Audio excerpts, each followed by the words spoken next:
red pill, take the blue pill, take the red pill, take the blue pill.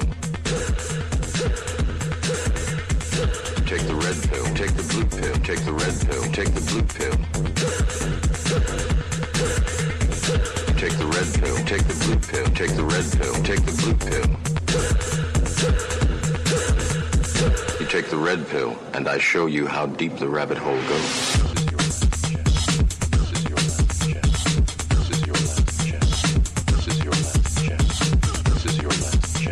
This is your last chance. After this, there is no turning back.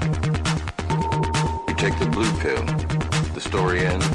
You wake up in your bed and believe whatever you want to believe. You take the red pill, take the red pill, take the red pill, take the red pill, take the red pill, take the red pill, take the red pill, take the red. You stay in Wonderland. You stay in Wonderland, and I show you how deep the rabbit hole goes. Goes, goes, goes, goes, goes, goes, goes, goes, goes, goes, goes, goes, goes, goes,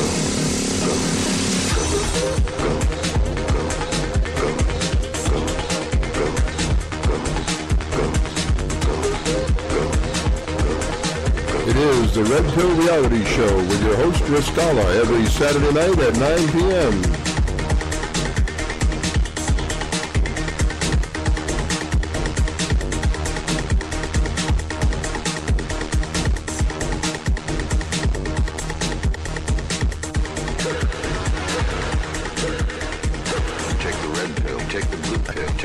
And now your host, Riscala. Take the red pill, take the blue pill, take the red pill, take the blue pill. Take the red pill, take the blue pill. Hello and welcome everyone. It is the Red Pill Reality Show. I am your host, Riscala, coming to you on the LNM Network. Located here in sunny South Florida, and today was one of those days that we wait here in sunny South Florida for. It was absolutely wonderful. Couldn't really describe a better day than to look up and see the beautiful blue sky, dark blue, knowing that we're not still saturated with the crud that they spray on us, and seeing no lines in the sky today. Now that may have changed later in the afternoon. I wasn't outside late afternoon as it began to get dark, but the majority of the day it was nice and clear, and I thank you, God. You know, I want to play this song for you right now. This is a song by a man by the name of Jeff Saxon. And many ways we can get our message across, and music being one of them. I tell people that, you know, when being exposed to what I've been exposed to with regard to having been a foster parent and all the different children and all the different personalities, we were very careful with the children that we had the privilege of adopting, very careful as to what kind of music that they listened to. All the way up until they were about 15 or 16. At that point, there's, you know, you're kind of spitting in the wind, especially if they're going to public schools. So up until that point in their lives, we were very careful about what they listened to. We were still very interested in what they were listening to, but we knew at that point we could no longer hold our feet to the fire, so to speak, that they weren't around us all the time, and they were going to be exposed to other things. But my point being is that you can get a message across using music, and I believe the message in this song is a message that we all need to hear. Have a listen.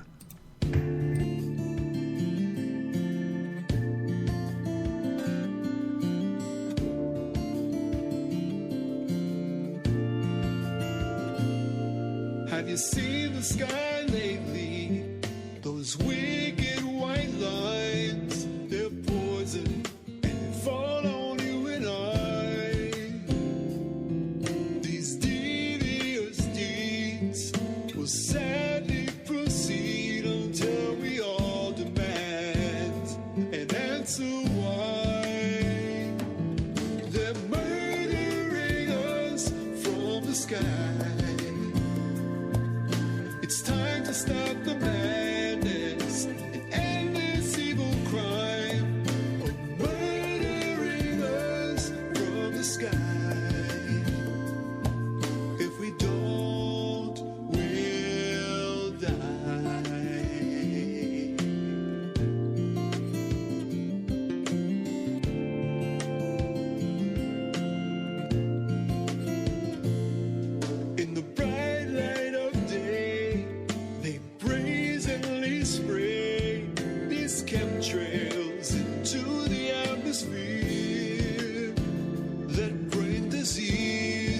stress.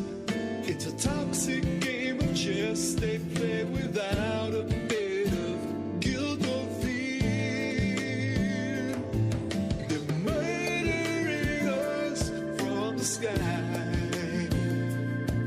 It's time to stop the madness and endless evil crime, murdering us from the sky. 'Cause if we don't, we'll die. Sure, there's lots of other things I'd rather think about or do, but it's hard to with what's going on above. And if you feel like me, that it's a human tragedy, let the ones in power know you've had enough of this murdering us from the sky. It's time to stop the madness and endless evil crime, murdering us from the sky. 'Cause if we don't, we'll die. Stop this murdering, this reason we'll die. Stop this murdering. Stop this murdering. Stop this murdering. This crazy murdering. This insanity. Stop this murdering. Ain't there enough ways to die? Stop this murdering. This crazy murdering. Stop this murdering now. Stop this murdering. This crazy murdering. Stop this murdering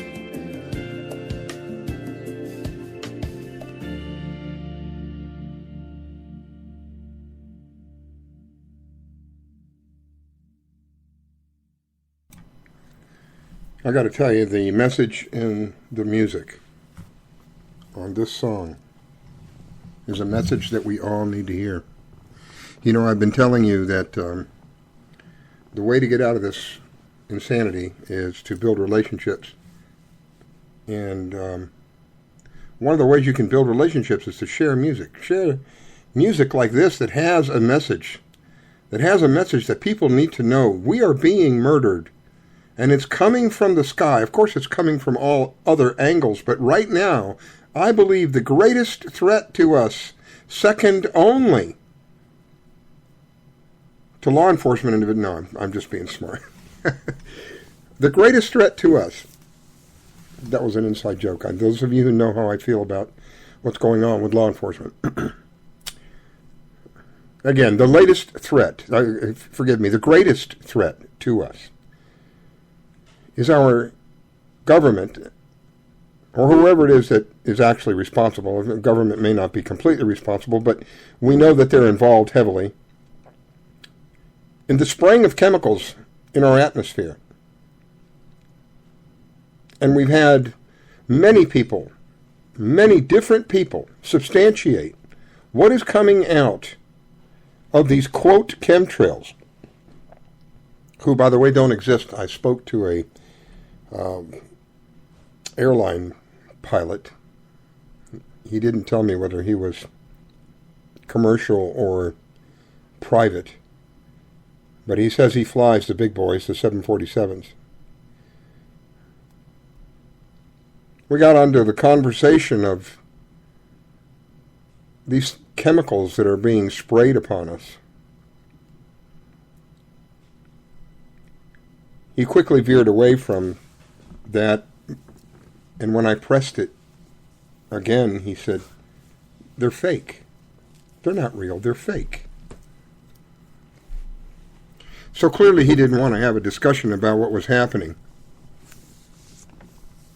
Maybe out of fear, possibly of losing his job, or maybe out of arrogance. I don't know. It was a very brief discussion, lasted possibly five minutes, very quickly broke off, didn't want to continue in any conversation with me whatsoever. I must have struck a nerve right off the bat and went about his way. When these chemicals that they are spraying are settling down towards the ground, you and I are breathing these chemicals in. One of the chemicals is nanoparticulates of aluminum. And one of the most common factors among Alzheimer's patients is the high levels of aluminum in their brain. So when I ask people, do you have any idea, when you look up in the sky and you see those lines up there, that instead of disappearing as they are supposed to, they literally grow. And if you continue to watch them, you will see that they grow to the point where they'll either dissolve, so to speak, into the sky. You look carefully, you can still see them. Regardless, they will continue to grow. And we're breathing, all of us are breathing these heavy metals. You think if you walked around with a filter mask on, it would help? We're dealing with nanoparticulates. They're so small. You'd probably have to walk around with something like a painter's mask, and I don't even know if that would stop it. If you've never seen a painter's mask, they're very cumbersome. They're very uncomfortable.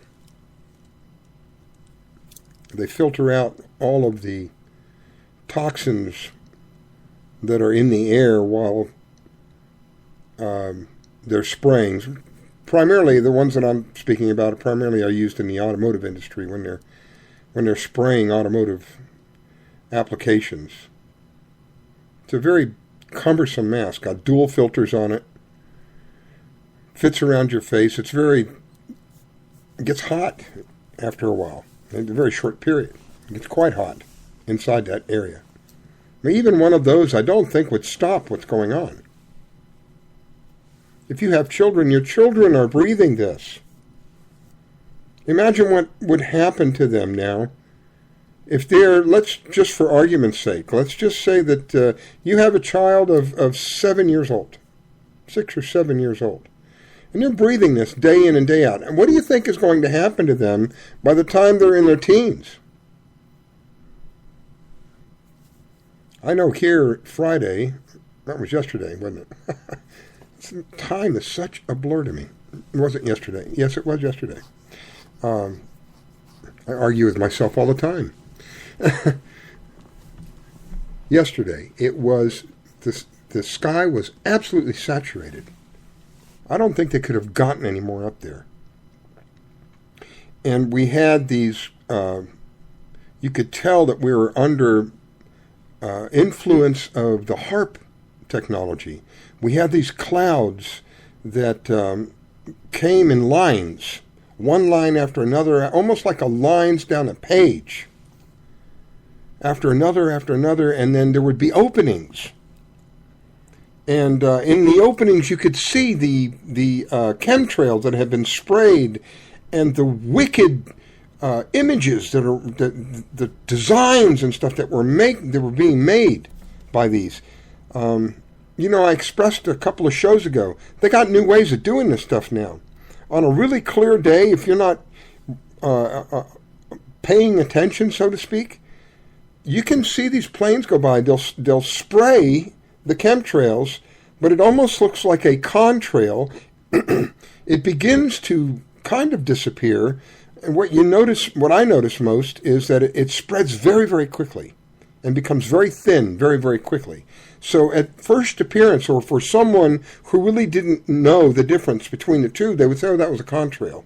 Yeah, it took a little longer than they normally do, but see, it's all gone. There's nothing, it didn't grow like the other ones and turn the sky gray. So they have different, I guess, formulations of these things. And today they were using this particular one that when you spray it, instead of just growing, it branches out almost like a vein, like a vein in your body. It has a main branch and then a bunch of little branches and then a bunch of little branches off the little branches, and it was wicked. It was wicked looking. And to know that I am being sprayed with poison, like an insect, like a cockroach, that my life is worthless to them, infuriates me. It should infuriate you, because it's affecting you and your children and anyone else that you love.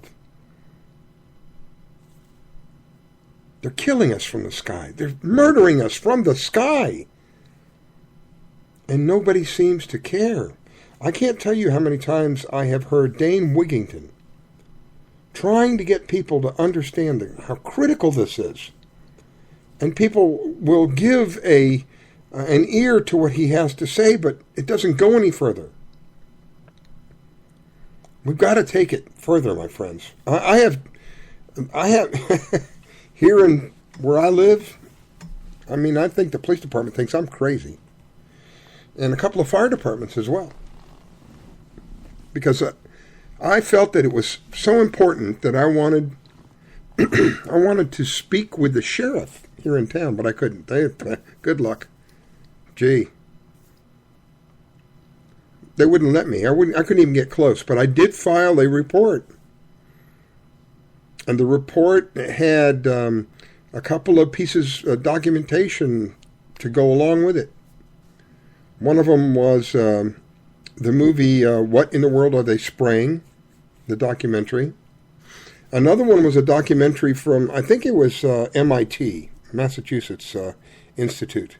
I think it was from them, and it was from their science department, and they very clearly and unquestionably stated that we are being sprayed with chemicals that are extremely toxic to life, just us, to everything else. There's other, we share this planet with other beings, and we act like the planet belongs to us. We destroy our environment, the very thing that is giving us life. We destroy it. It doesn't make sense to me how, there was an old saying that we had in the military. They had a slang for the word I'm going to use, but you'll understand. You don't poop where you eat. You don't do that. And that's what we're doing to this planet, generally speaking. Cutting down the rainforests, injecting the planet with all kinds of toxic chemicals so we can, quote, get energy, which we don't need, for God's sake. We're extracting oil. Who's to say that oil isn't part of the lifeblood of this planet? Again, we don't need. We've already shown alternative methods that could provide for us exactly the same thing that oil provides, but it's not patentable, and it's a completely different industry, and therefore they would have to shut their whole industry down, and so it's not financially feasible to them. It is a threat to them, and so what do? They suppress it all. All for money. The spraying of chemicals.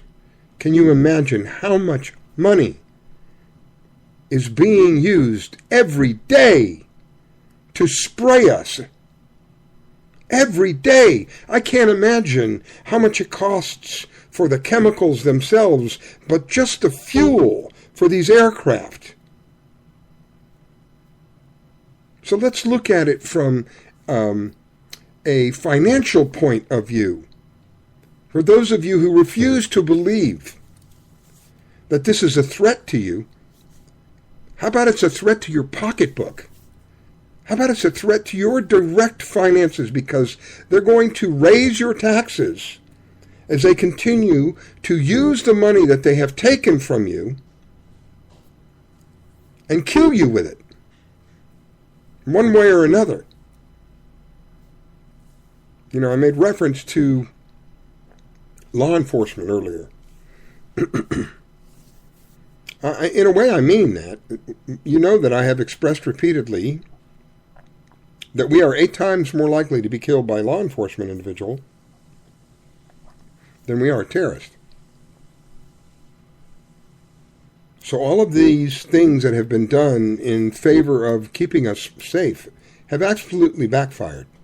They've actually made us more danger, placed us in more danger than prior to 9/11.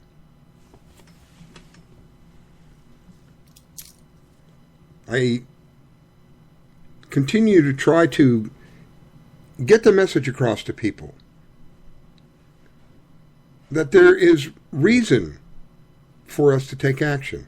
More than enough reason, more than enough justification for us to take action.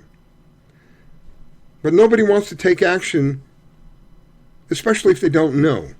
If they believe that these things that we see in the sky are natural occurrences. I hope that you know that this is being conditioned into people's minds. Movies are showing these things as though it was a natural thing. Pictures have been revamped, rephotoshopped so that they show lines in the sky. This is not a natural occurrence, my friends.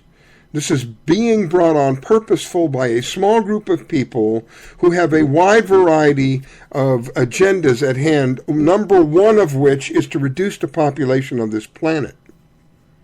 And if they have to almost destroy this place before they accomplish that, then so be it. Now you're wondering, why would they do that? They have to live here too. You're absolutely right. But you see, what you don't understand for most of you is that they have the technology to remediate this from their bodies as well as from all of the rest of the planet. Technology exists to reverse all of this. But of course it's suppressed, and it's held by them primarily. So if it's almost like you could go in and make an area radioactive, sound familiar? But yet the technology exists to neutralize all of that and allow nature to go back and replenish itself. But all of that is being suppressed. It is in their favor to allow this radioactivity to continue. But nobody wants to speak up. Nobody wants to try to bring an end to this. We want our lives in peace, Riskala. You're telling us that we have to stand out, and that might put us in jeopardy. What I'm telling you is that you're already in jeopardy now. Just because you don't recognize it doesn't mean that it's not occurring. God forbid that you would get pulled over for anything and have a police officer, quote, feel threatened. You're probably not going home. You're probably not going to see your next birthday. You're getting nailed from the air that you breathe. You're being nailed by the water that you drink. You're being nailed by what we call food anyway. It's coming at us from all directions. I'm sharing this with you not to make you feel threatened, not to put you in fear. I'm sharing this with you to give you knowledge. Knowledge is the power. I'm sharing it with you as well to provide for you an incentive. It's important, my friends. It is absolutely critical at this point, if we want to stop all of this, that we speak out. Slowly but surely, a small group of people is literally taking control. And soon, very, very soon, your life, your child's life, if you have one, your loved ones' lives, will be under direct control of these people. Whoever is left after they are through with their plan. I hope and pray that people understand how very critical this is. I have heard numerous people trying to bring awareness to a wide variety of subjects. And it seems as though they are treated in a manner of, well, there's another mouth, or there's another, what was it they called? Oh, a fearmonger. There's another fearmonger trying to get people afraid. You're falling right into their plan because that's what they want. They want people afraid. If you're listening to any of the major news networks, they're constantly feeding you garbage that is to keep you in fear. I haven't watched television, I can't tell you in how long. If I watch an hour of television or 2 hours maximum of television in a week, and most of that is old shows. I just don't want to see what they have. I don't want to be subjected. They have these old cowboy movies and stuff on one particular channel. So if I have 15 or 20 minutes to waste, I'll go watch something like that. But if it's any more than an hour, really, I think is accurate. A week is a lot for me. I just don't want to subject myself to that. People still don't understand how critical it is. You're subjecting yourself to this technology that you believe is entertainment. It is being used against you. Even though you swear it has no effect on me, Riscala, I'm telling you. Stop watching it for a month and then tell me that. Stop watching it for a month. Break it down to no more than an hour in a week every month. Maximum of 1 hour a week for a month, and then tell me it has no effect on you. Because it does. It has an effect on you. The very frequency that it's transmitted on and the very frequency of the monitors that are used in order to formulate the image all have an effect on us. I want to get back to the chemtrails. This is evidence that you can show people of what is going on in our world. You can physically show them. Here in South Florida, like I said, they have a twist to it. I guess because we are known as the Sunshine State. And don't get a lot of sunshine when there's a gray sky up there. And people come down here and spend all kinds of money, and that's not what they want to see. If they want to see that, they would stay up north. So they put, they formulate this stuff, I guess, in a different way. They do something different. I don't know. I'm not a specialist. I'm only guessing at this point. So whatever I say at this point is just conjecture, but I know that it's not the same as a lot of the we do get sprayed with the regular stuff. But there's times when I can tell they're expecting to have a nice clear blue sky, and they don't want to flood it with this gray overcast, because that's many of the people up north are coming here now, and stay home if you want to say that. So I know that they put a twist into this stuff. And we're breathing this day in and day out. People we know are breathing it day in and day out. This is evidence when it's up there in its physical form, especially if you can point it out to somebody right after it comes out of an aircraft. And just ask them to watch it. Usually in 10 or 15 minutes you can see a dramatic change. And just watch it for a few minutes and see. And know that if it were normal, it would have disappeared. But because it continues to grow, that says that there's something very wrong about it. And what is wrong about it, you should go research and let them go find out for themselves what is going on. It's kind of ironic. I was, where were we? I can't recall. We were on I was at a stoplight at a big intersection, and it was stores. There was a mall on one side. I can't recall exactly where it was. And a car came by that I guess the engine was burning out or something. It was burning a lot of oil. And as this car came by, it caught the light in the opposite direction. So as I started to cross, all these people are honking at this guy.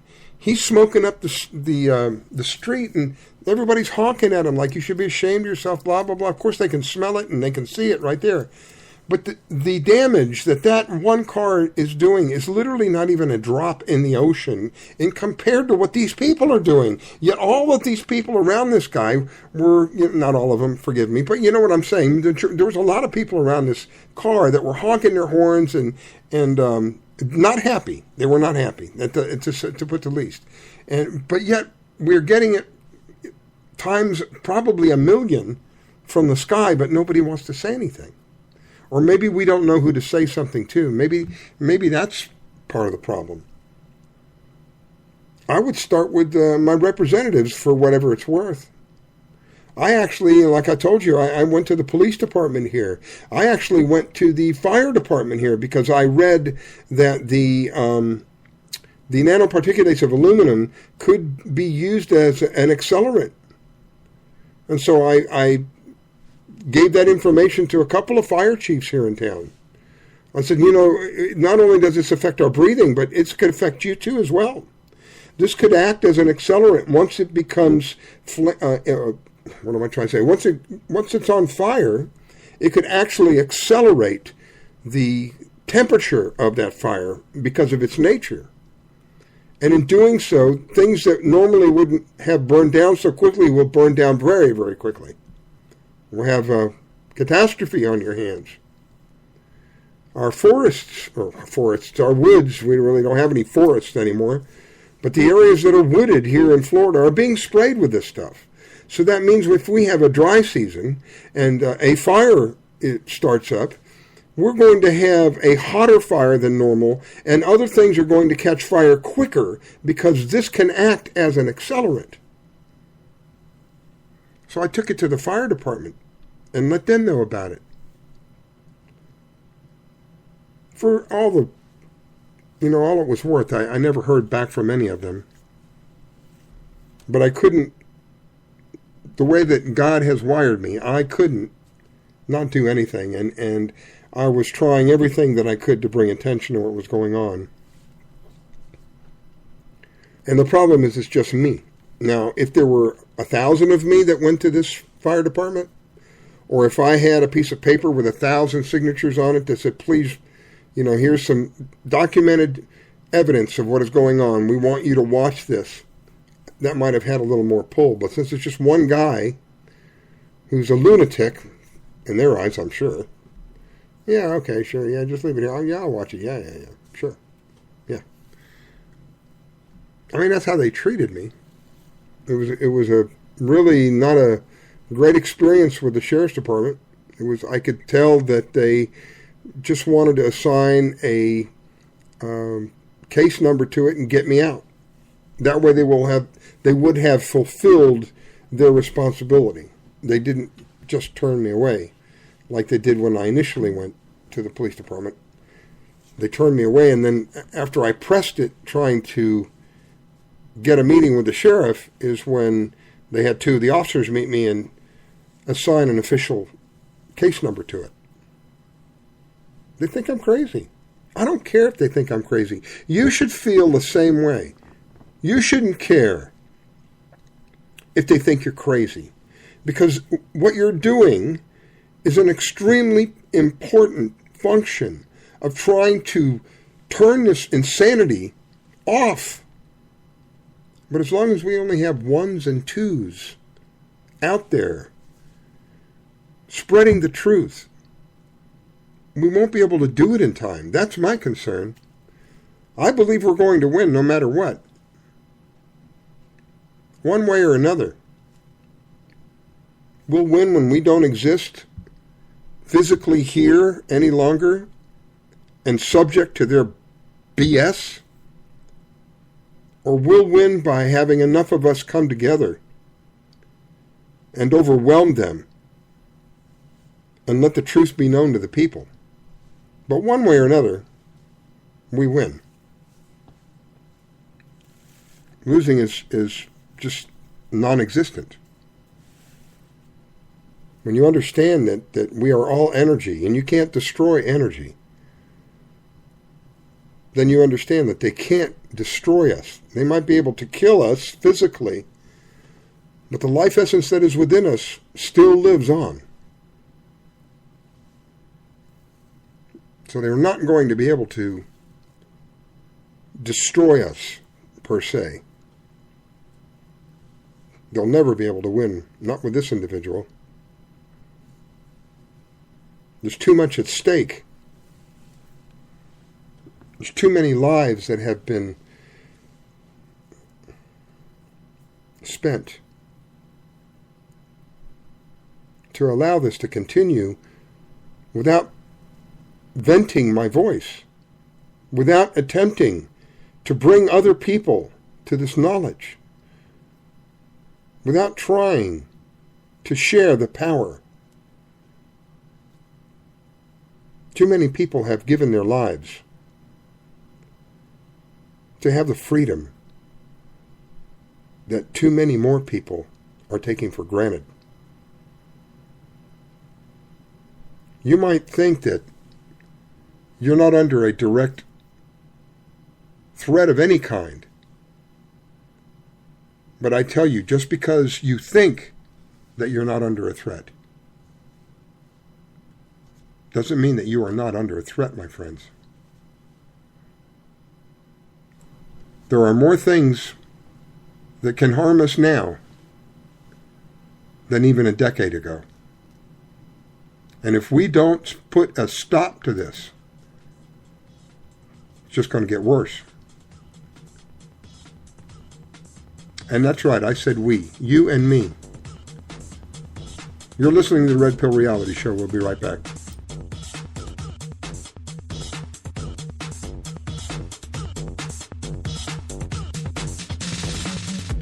The L&M Radio Network and Late Night in the Midlands depends on you, the listener. Without you, there would be no us. So help us continue to bring you the best guests with the best information and subscribe today. Information on becoming an L&M subscriber can be found at the top of LateNightInTheMidlands.com. Just click the About Subscriptions tab and become part of the family while helping the truth stay alive.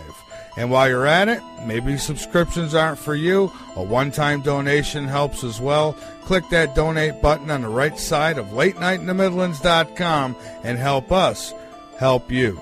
Hello, this is Dick Farrell, here to tell you about OxySilver. Legally available only through CureShop.com and HealthyWorldStore.com. Don't be fooled buying silver products from copycats and criminals. You've heard Dr. Leonard Horowitz and experts urge you to avoid deadly vaccinations and illegal operators selling stolen OxySilver and OxySilver copycats. You've heard experts tell you about suppression in alternative medicine and confusing propaganda in healthcare and the truth movement. Read Dr. Horowitz's book, Healing Celebrations, to learn how miracle healings can be made to happen through faith, prayer, and a pure diet. Get great immunity using vitamin C, D, and OxySilver, Liquid Dentist, GI Flora Pro, a top-shelf probiotic. Use Green Harvest as a great-tasting meal substitute for energizing organic nutrients and losing weight. And Zeolove, and natural clays for detoxifying your body. More advice, all these products and more are available from theCureShop.com. Including OxySilver, the world's most powerful silver hydrosol. Electro-energized to put risky injections, toxic antibiotics, and deadly drug pushers out of business. OxySilver is covalently bonded to water. Unlike any other silver product using the frequency of chlorophyll 528, what Dr. Horowitz explains is pure tone love, the universal healer. NASA originally developed covalently body silver hydrosols to keep astronauts healthy in space. Dr. Horowitz added the 528 frequency to NASA's formula and more.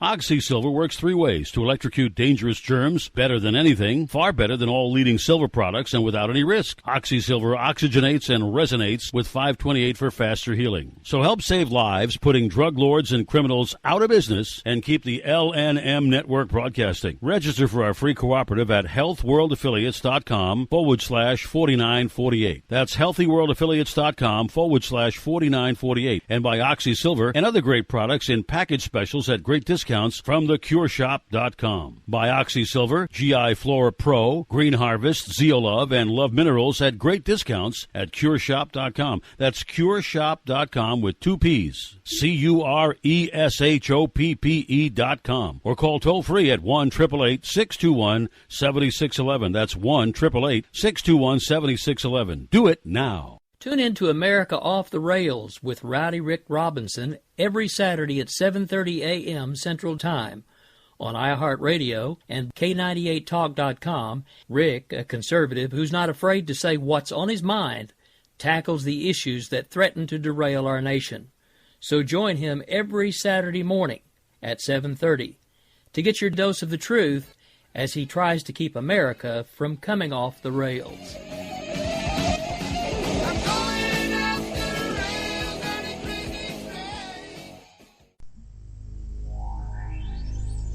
You're listening to 50,000 watts of truth, mystery, and discovery. So pull up a seat and get comfortable as we expand the mind and connect the consciousness to an otherwise missing link of realms and dimensions. Missing is the truth that leads to the reality of the third dimension and beyond. We cover everything and expose the truth one show at a time. Late Night in the Midlands, Monday through Friday, 9 p.m. Eastern Standard Time on the LNM Radio Network, and Sunday nights at 12 a.m. on the Dark Matter Radio Network. You may also listen to us on High Points Radio, the top of New Jersey, 100.5 FM and 1700 AM, covering New York, New Jersey, and Pennsylvania. We are not mainstream or alternative. We are independent, and we answer to only our listeners. The LNM Radio Network, the uncensored truth. It's about time.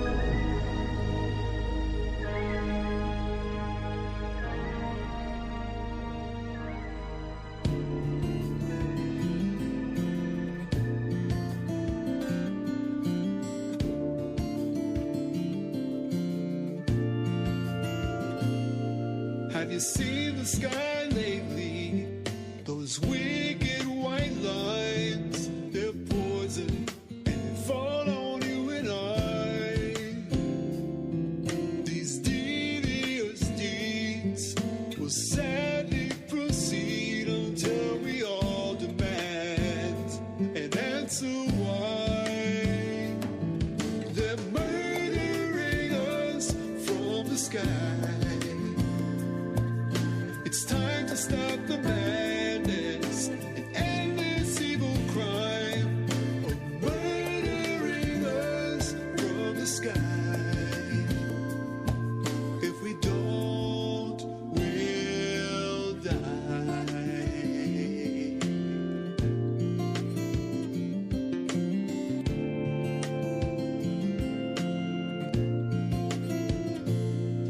In the bright light of day, they brazenly spray these chemtrails into the atmosphere that bring disease and distress. It's a toxic game of chess they play without a bit of guilt or fear. They're murdering us from the sky.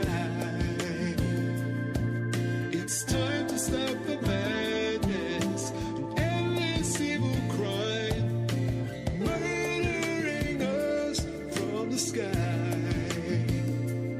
'Cause if we don't, we'll die.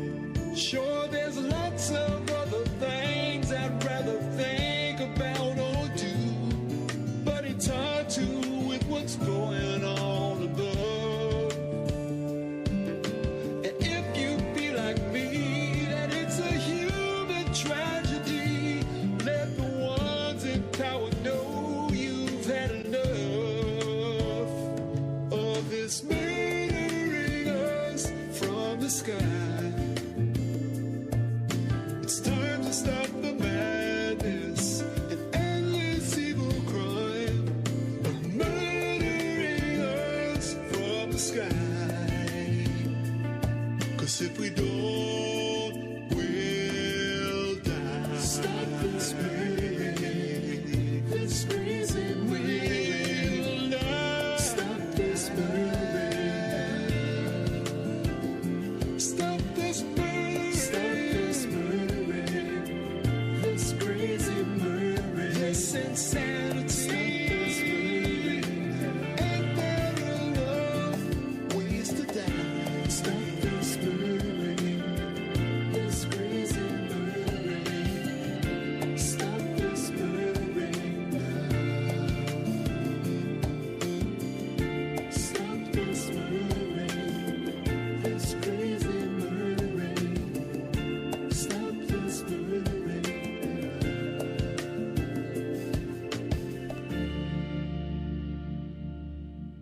the odds are 8 times more greater that you are killed by a law enforcement officer than a terrorist. Does that make you feel safer? Every mammal on this planet instinctively develops a natural equilibrium with the surrounding environment, but you humans do not.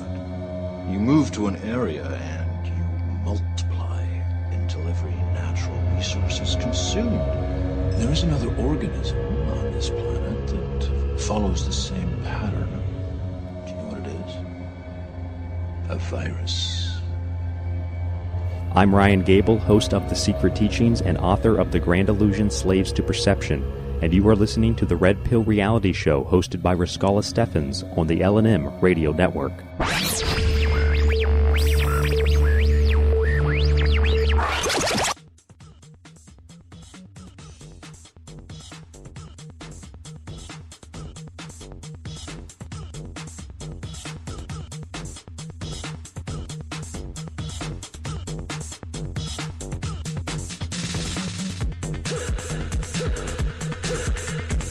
Take the red pill, take the blue pill, take the red pill, take the blue pill.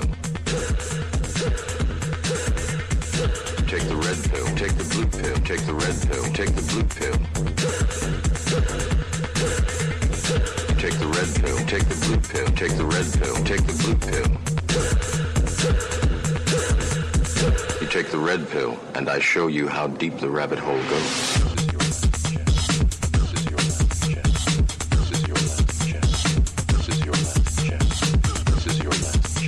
This is your last chance. After this, there is no turning back. You take the blue pill, the story ends. You wake up in your bed and believe whatever you want to believe. You take the red pill, take the red pill, take the red pill, take the red pill, take the red pill, take the red pill, take the red pill, take the red. You stay in Wonderland. You stay in Wonderland, and I show you how deep the rabbit hole goes.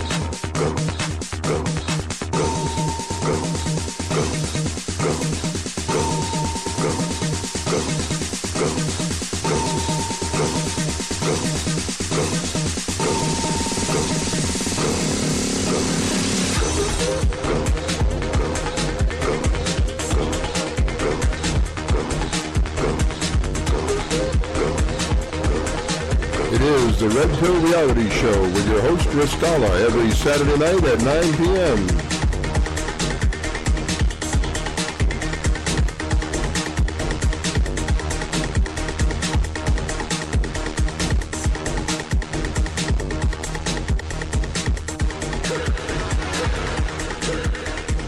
Take the red pill, take the blue pill, take the red pill. And now your host. All right, we are back. It is a Red Pill Reality Show. I am your host, Riskala. It is the 13th of December. Just a couple more days till that magic number shows up. And a couple of more days after that, and believe it or not, it will be 2015. Now, I hope that you understand how critical, how very important what I'm sharing with you is. And I think that it's also important to point out that my intention here is not to scare anybody. That would be defeating my purpose.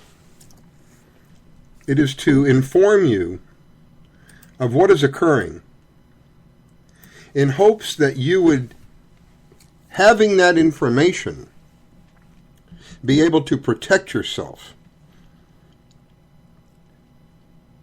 from whatever it is that is endangering you in your particular circumstance. Right now, every one of us is under a direct threat when we're discussing this subject about chemtrails.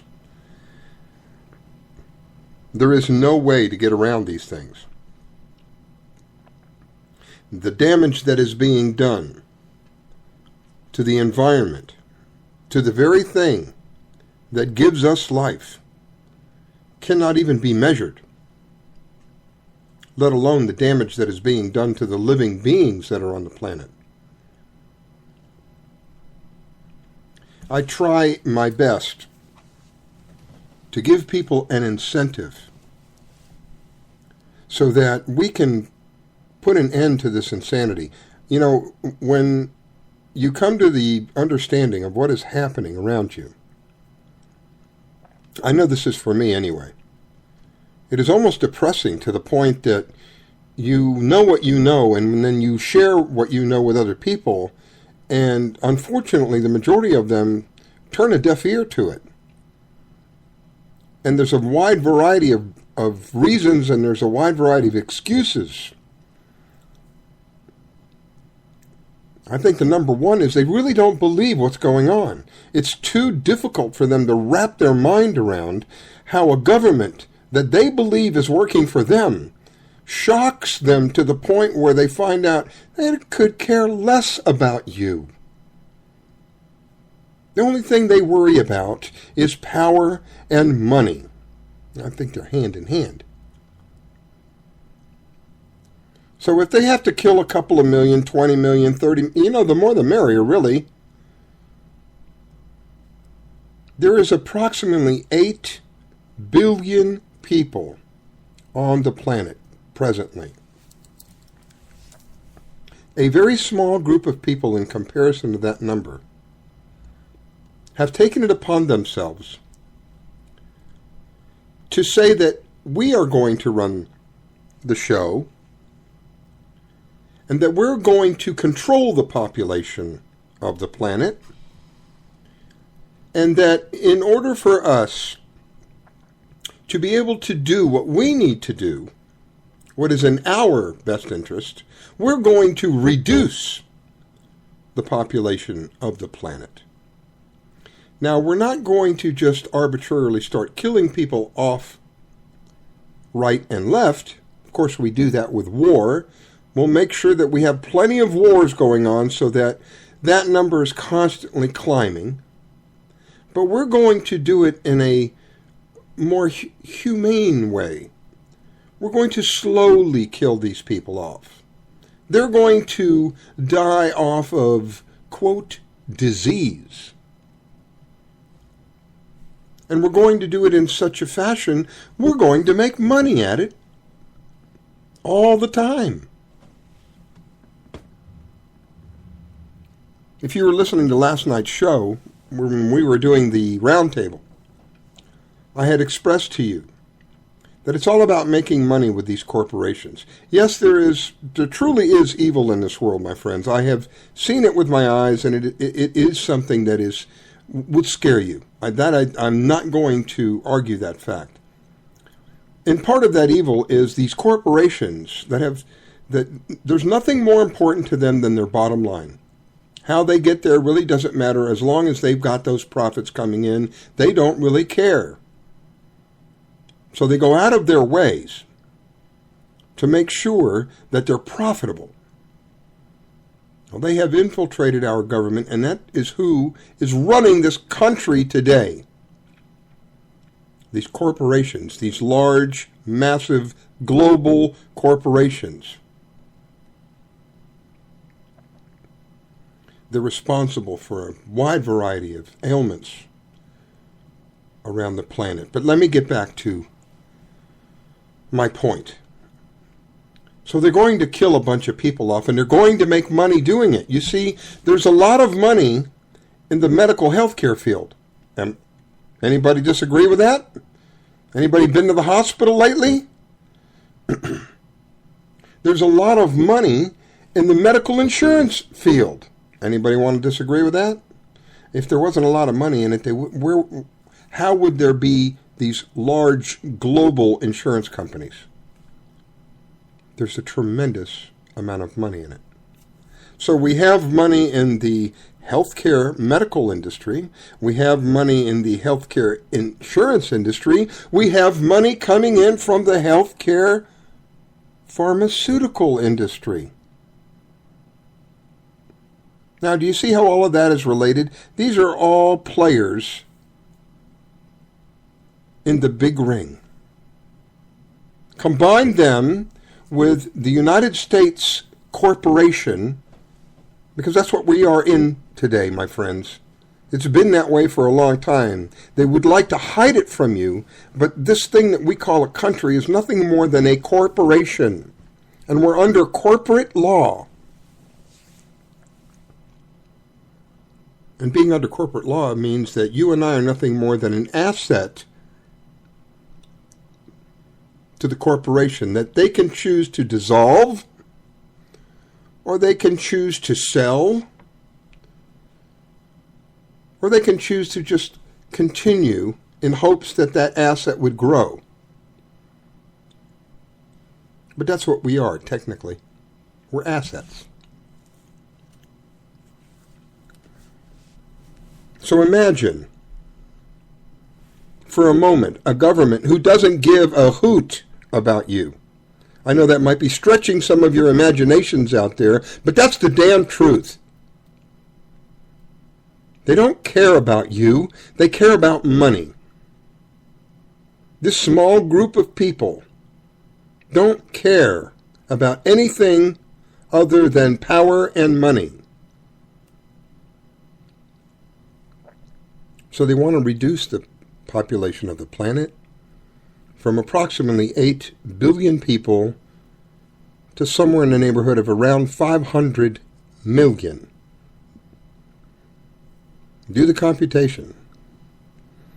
9 out of 10 people, probably 10 out of 12 people. A lot of people got to go.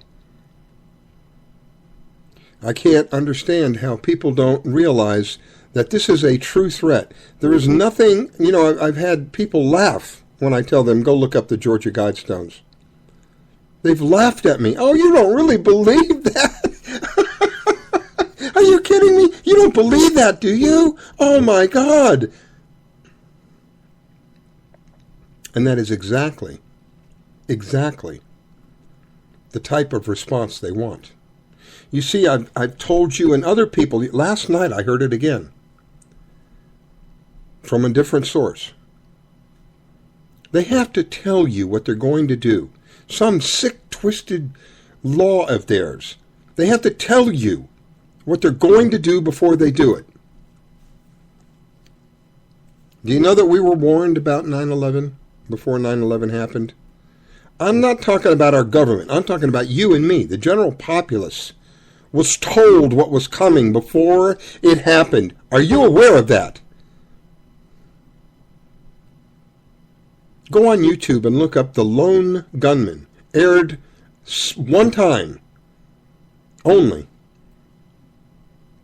And I think it was about 4 or 5 months before 9/11. The Lone Gunman. Go watch that. We were warned what was coming. We were told almost identically to what happened what was coming. They have to warn us. There's nothing funny about the Georgia Guidestones. There's nothing comical about it. They have written it in stone in 8 different languages, actually 12. I think it's 12. I may be wrong, but I think it's 12 total. 8 on the slabs, and then there's a couple of scriptures in other languages on another part of it. There's no joke about it. This is their plan. Now, doesn't mean that it's going to happen overnight. It doesn't mean that it's going to happen by the end of next year. Everything that has occurred since 9/11, everything has been by a precise plan that has been step by step by step, taking your rights, stealing from you what is rightfully ours, that they do not have any right or authority to take from us, stealing from you. Isn't that enough to anger you to the point where you would want to take action?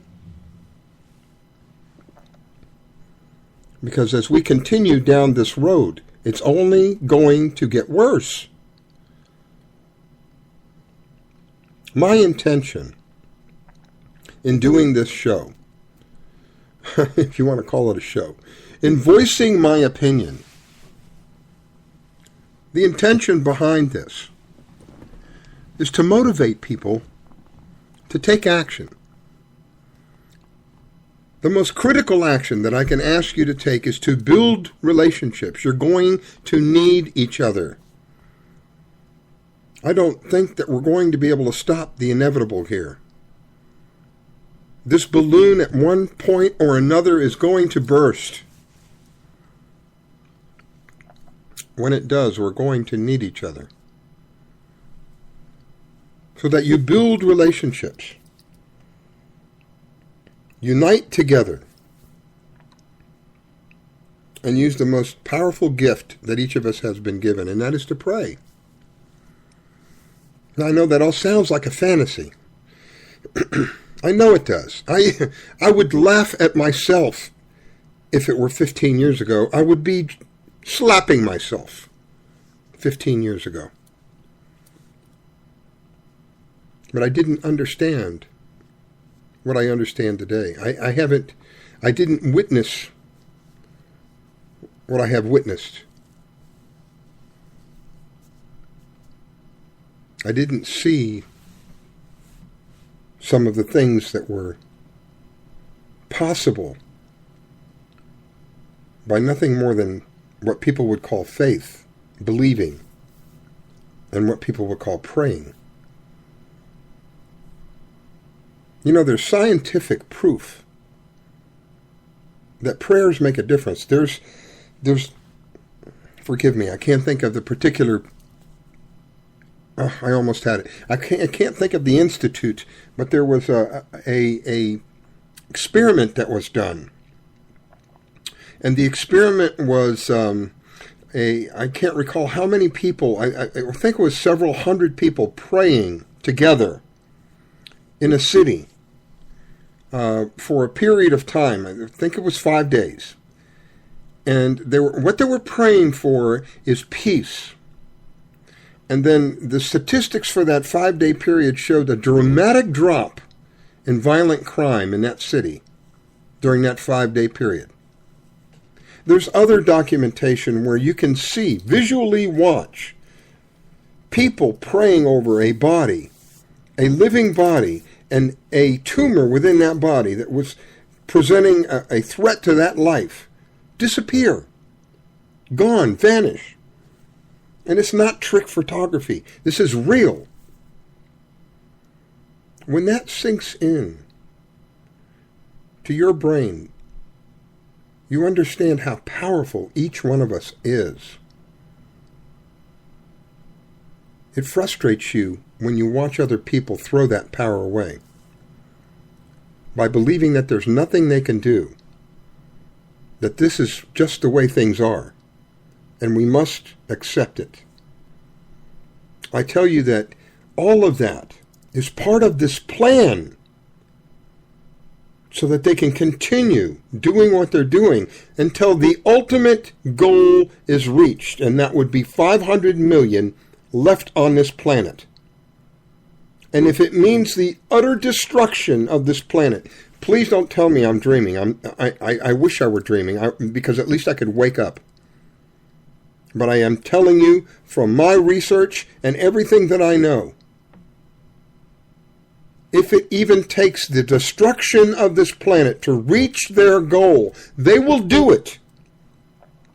Destruction meaning that the planet becomes uninhabitable by human beings. Now, I can hear them all screaming at me. That's impossible. Where are they going to go? What are they going to do? Think about that for a minute. Because I can tell you that there are entire cities housing millions. One of them I know is 10 million of people underground with every bit of the latest technology, of the highest quality lifestyles, all underground. Many, many miles of railways underground. So they don't really give a damn if they destroy the top of the planet. I told you earlier, and I have the documentation that can show you There is remedial technology available. We can reverse all of this. So they don't give a damn if they destroy it, because it's only going to be temporary. Then they'll just rebuild it again, and at that point there will only be 500 million left, and they can control us as easy as a parent can control an infant. We will have no recourse. We will not be able to defend ourselves. That is the ultimate goal. How far in the future is that? I don't know. I do know that that is their goal, and they will make it happen unless you and I decide that there is enough insanity. We want our country back. We want our lives back. We want you to stop meddling in everything that we have, including our children. We want you to stop killing us with all the different toxins that you spray upon us every day. We want you to stop shooting us with overpowering law enforcement individuals who believe that they can be the judge, the jury, and the executioner. We want you to stop shooting our cattle and our food with all kinds of genetically modified organisms. And the list just goes on. It's time to take our country and our lives back, my friends.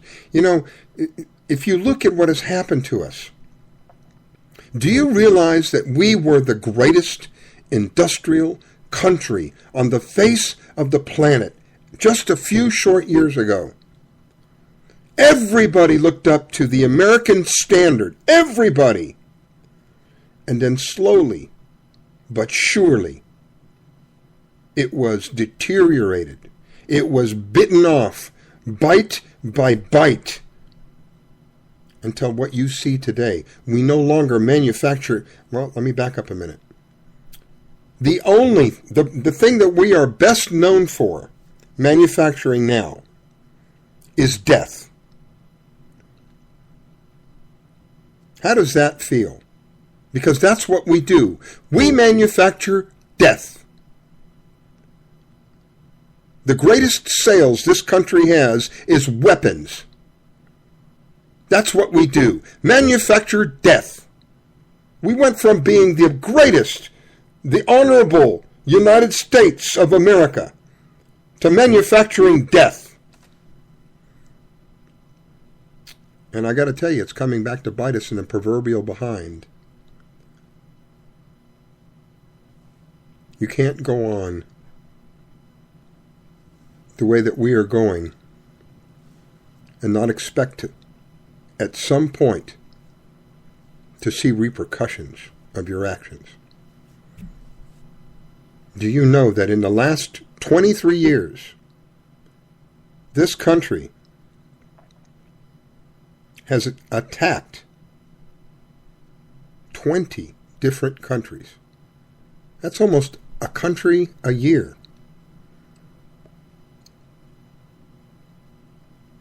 Now, the ones that come to mind right off the bat, let's see, we started with Afghanistan because they were the bad boys who were holding the notorious Osama bin Laden, who started all of this, right? I mean, he was the amazing genius who sat in a cave with sandals on and a towel around his head on a satellite phone and was able to attack the greatest nation on the face of the planet and overwhelm the greatest military with just a satellite phone and 19 of his buddies. I mean, come on. So it started with Afghanistan, and then we moved from Afghanistan to Iraq. Well, you know, we had to go save those people in Iraq. There was Saddam Hussein who had weapons of mass destruction. He was just killing all of his people, and we just couldn't sit by and allow that to happen. He was a threat to us, so we had to attack him. And now those people live in absolute horror every day. We have completely destroyed their way of life. We. That's right, you and me. We play a part in this.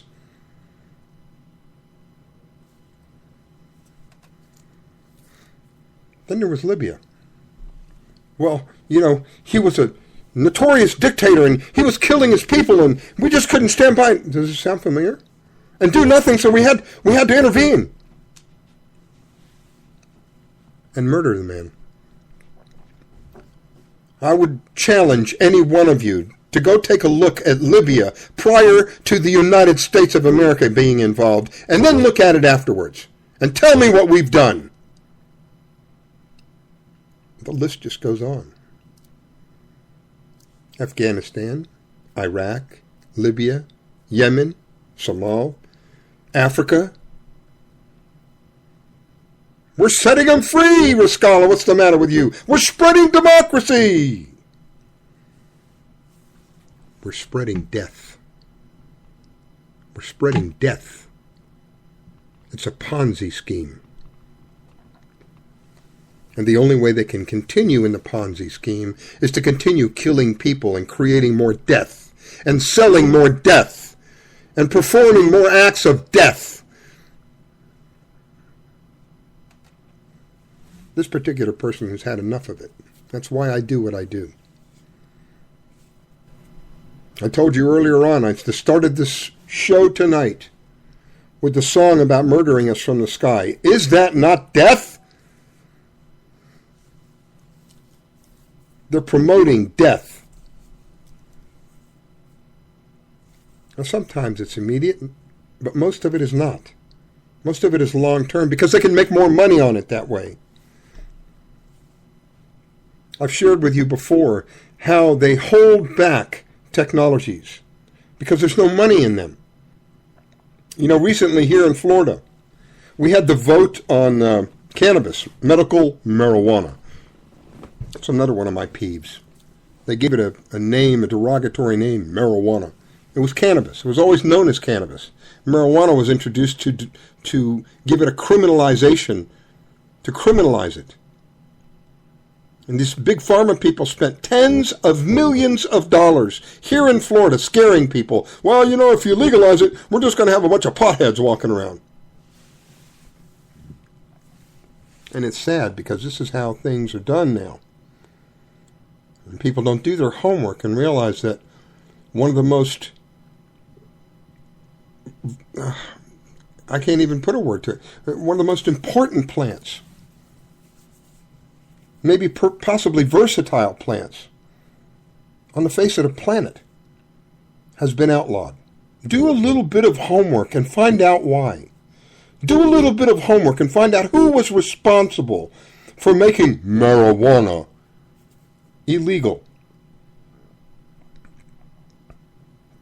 You should know that it was primarily three different people: a plastics man, a paper man, and a pharmaceutical man. Three primary people who were responsible for making this plant illegal. Why? Because it wasn't in their best financial interests. This plant can produce all kinds of materials that could replace all three of their products. But it's not patentable. It's something somebody can grow in their backyard. It's a weed, for God's sake. It could provide us with plastics every bit as good, if not better, than the plastics that we have right now. It could provide us with oil. Yes, oil. As a matter of fact, some of the very first vehicles that were built here in the United States were designed to run on hemp oil. Ford being one of them. It could provide us with clothing. Oh, well, there goes the cotton industry. Sorry. Learn about what cotton does to the soil, and maybe you'll understand why hemp is so much better. To provide us with clothing and all kinds of raw materials to make things like rope. Hope. Yeah, I'll give you hope. You know, at one time, hemp was a product that supported our economy. We had hemp rope that's still available today. Some of the strongest rope that is out there. Hemp rope. But then it can also be used for medicine. That the extract of cannabis, which contains high concentrations of THC, has been shown repeatedly to be able to break the brain barrier in the body and kill tumors. Do you understand what I just said to you? that this, quote, marijuana, this dangerous drug, when used properly, can dissolve brain tumors. Now you understand why it's illegal? Because you can grow it in your backyard. And going through a particular process, you can extract the oil out of it. And God forbid, should you get cancer, you can take that extract and you can kill that cancer up to stage 4. There are people who have been documented. Stage 4 cancer. Go home, make your final decisions and figure out what you're going to do, because you ain't got but a couple of months left, and that person's still alive years later. Look up Tommy Chong. I think that's his name. Cheech and Chong, the bigger guy. Look up and see what's happened to him over the last 2 years. How he was discovered to have prostate cancer. And when they offered him all of the goodies, well, we'll take care of it, we'll give you chemo, we'll radiate it on. If we can't do it, that doesn't work, we can always just pull it out of there. And he told them all to take a hike. And he's still cancer-free today. Find out how he did it. Look up Run from the Cure on YouTube. Look up Rick Simpson on YouTube. What's happened to them? You know, Rick, when I think of Rick Simpson, I think of people like Dr. Horowitz. I think of people like Dr. Caldwell, Dr. Brzezinski, several other doctors that come to mind. How their lives have been threatened. How their families have been threatened. How they themselves have been threatened with jail, with imprisonment, shot at. Rick Simpson found a way to extract the oil. I should say rediscovered, because it had been known for years anyway. To extract the oil out of cannabis, marijuana, and then use that to heal people of a wide variety of things, primarily cancer. Skin cancer, lung cancer. I think the one guy had colon cancer. And he had to leave his country. They tried to imprison him. They tried to get him on grounds of, what is that called? Selling and distribution of an illegal drug. He didn't sell anything. He gave it away. And when him and his friends tried to bring it to the attention of the local government, is when all the trouble started. And he ended up having to leave the country because he was under threat of being imprisoned. And what was he guilty of? What was his crime? Healing people. Helping people heal themselves of cancer. This is why I say to you, my friends, it is you and I who have the power. But the power doesn't occur unless we are united in our ways. I heard today that, I think it was Home Depot. Is going to make some changes in their stores, specifically for Muslims. Now, they didn't do anything specific for Jewish people. They didn't do anything specific for Hindus. They didn't do anything specific for Christians. Why are they doing anything specific for Muslims? So if we really gave a rat's behind, we would just stop buying from Home Depot and give them the ultimate message where it really counts. As I had said to you earlier, what they understand is money. Stop buying from them and they'll get the message. And they'll quickly turn around. It is you and I who have the power. And it frustrates me when people don't understand that we can put an end to this insanity.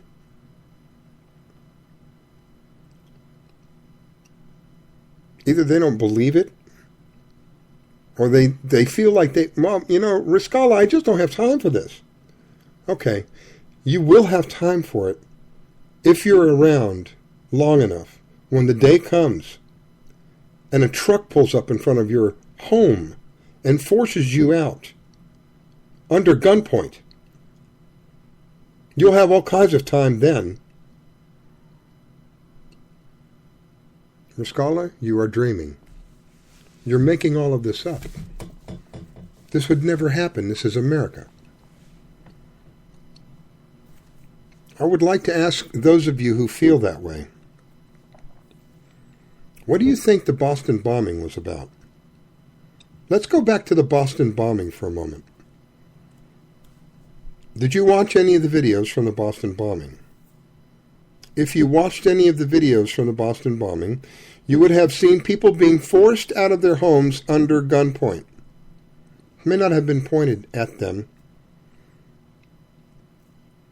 They were certainly drawn in many cases. I recall a particular picture that it appeared somebody on the second floor was looking out their window as one of these military people pointed their automatic weapon directly at them. What was that about the Fourth Amendment? Supposed to be safe and secure, feel safe and secure, something. Who cares? It's just an amendment, right? Illegal search and seizures. So what happened? People were pulled out of their homes. There was no choice. You were to leave. And if it were a business, you were to leave.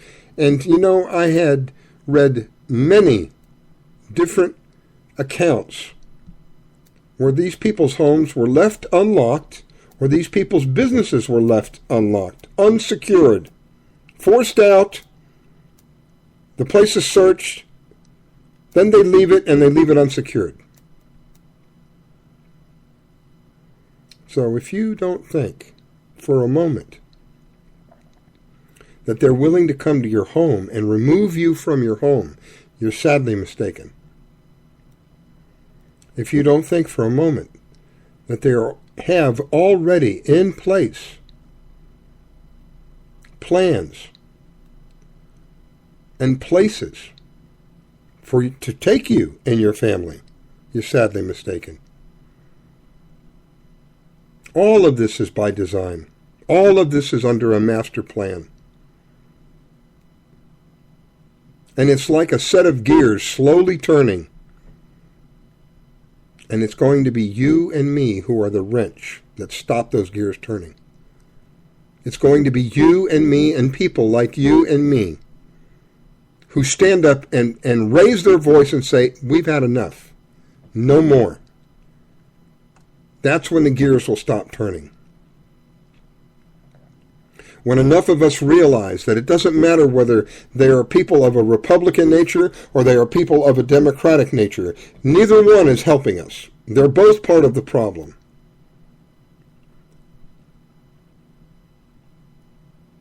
You know, I keep going back to the chemtrails. This is brazen. In your face, we don't care anymore. I've noticed a dramatic increase in their just shooting the sky full of this crud. They don't care. I told you about the changing of the Republican icon, specifically the stars on the Republican icon, where they have, quote, tilted the stars to represent what? Baphomet. And Baphomet is a deity that is worshipped by Satanists. Now, you may not believe that that's true. You may not believe that there are such things as Satanists or Luciferians. It doesn't make any difference whether you believe it or not. They're here. And there's all kinds of evidence to show you that they're here. And more importantly, they believe it. They believe it to the point where they're willing to sacrifice other people's lives. So what have we got to look forward to, Riscala? I mean, it's all doom and gloom. No, it's not all doom and gloom, my friends. It's only doom and gloom if you allow these people to continue in their ways. Their motto is order through chaos. As long as you continue to permit the chaos, then they will eventually have their way, and it will be doom and gloom. But then people like me come along and tell you that we have an option, that we do have a choice, and that we can make a difference. Most importantly, we can make a difference, a positive difference, a difference that will help everybody, and that is to help each other.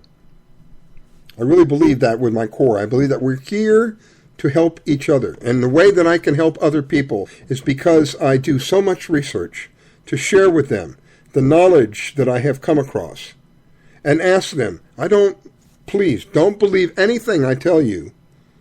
Just listen to what I have to say, and then you go verify. And if you find that I am wrong, then I am all open ears. You let me know. I will publicly apologize, and I will make the correction accordingly. I try to give you the best information that I have, the most accurate information that I have, and most importantly, information that affects you. Do you realize that today, at the end of 2014, when you look at the cancer statistics in this country, it is 1 in 3. 1 in 3 people are expected to contract this disease. For most people, just the very sound of it makes them shake at their foundations. 1 in 3. When I was growing up, I had one friend. In all of my friends, I had one friend whose mother had contracted cancer and passed away. At the age of 21, I ran into the next case. Now, this friend whose mom passed away, I was in junior high school. People call middle school now. I was in 7th grade. I was 21 when I ran into the next case where someone had passed away, and it ended up being my mother-in-law at the time, of cancer. Now, 1 in 3 have cancer. I told you that they have written in stone their plan. I think that's pretty alarming. That in 1971, 1973, I had run into the second person. I had my second experience with someone who had cancer that died. And then prior to that, it was probably 12 years, 10 years. And then all of a sudden, I see, within a span of years, more and more people contracting cancer, not necessarily dying from it, but getting cancer, and going through these procedures, whether it is radiation or chemo or a combination and surgery, never really giving it a second thought. Until about 11 years ago, 12 years ago, when I came to the realization, when my understanding was increased to the point where I could see what was going on.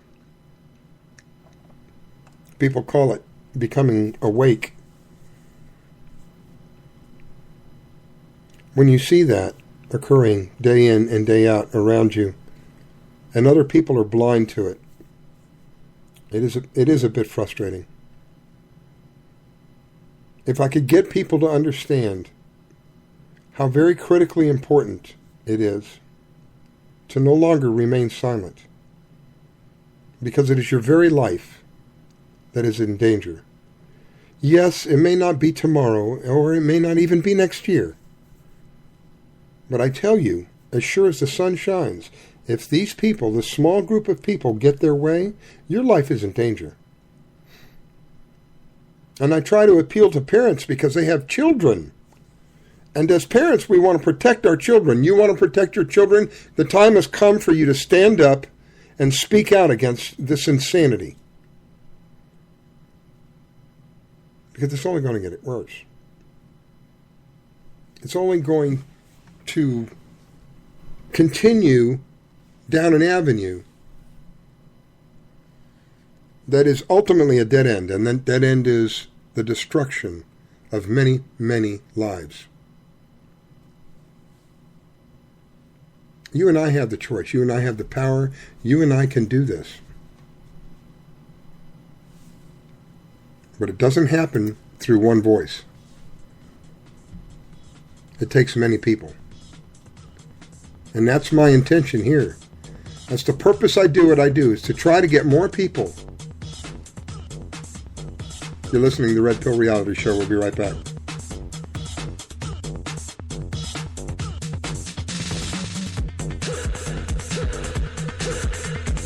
Take the red pill, take the blue pill, take the red pill, take the blue pill. L&M Radio has joined with the Hardened Structures team to provide state-of-the-art survival shelter design and build services at L&M Radio exclusive rates. Hardened Structures, with over 21 years experience in military, commercial, and private shelter design, build services, are also offering L&M Radio listeners a free consolation, normally a $500 value. So click on the Hardened Structures banner on the right-hand side of LateNightInTheMidlands.com to receive your special offer today. It's time to wake up, America, and listen to a different approach. One that not only stirs up the heartbeat of America, but gives you the facts. Join Ricky Robinson, host of America Off the Rails, and Denny C. of The Family Factor, as they team up to bring the news and events of the day with a decidedly conservative twist. Ricky Robinson and Denny C. will wake up America every Tuesday evening at 7 p.m. Eastern, 6 Central, here on K98Talk.com and the Spark Radio Network.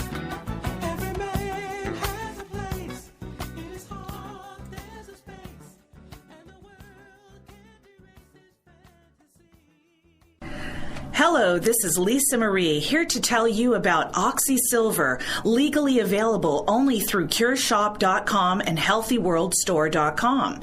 Don't be fooled buying silver products from copycats and criminals. You've heard Dr. Leonard Horowitz and experts urge you to avoid deadly vaccinations and illegal operators selling stolen Oxy Silver and Oxy Silver copycats. You've heard experts tell you about suppression in alternative medicine and confusing propaganda in healthcare and the truth movement. Read Dr. Horowitz's book, Healing Celebrations, to learn how miracle healings can be made to happen through faith, prayer, and a pure diet. Get great immunity using vitamin C, D, and Oxy Silver, Liquid Dentist, GI Flora Pro, a top shelf probiotic. Use 528 Superfood as a great tasting meal substitute for energizing organic nutrients and losing weight, and Zeolove and natural clays for detoxifying your body. Oxy Silver oxygenates and resonates with 528 for faster healing. So help save lives, putting drug lords and criminals out of business, and keep the LNM network broadcasting. Register for our free cooperative at healthyworldafffiliates.com/4948 and buy Oxy Silver and other great products in package specials at great discounts from theCureShop.com. Buy Oxy Silver, GI Flora Pro, 528 Superfood, Zeolove, and Love Minerals at great discounts at CureShop.com. That's CureShop.com with 2 P's. Cure Shop. Or call toll free at 1-888-621-7611. That's 1-888-621-7611. Do it now.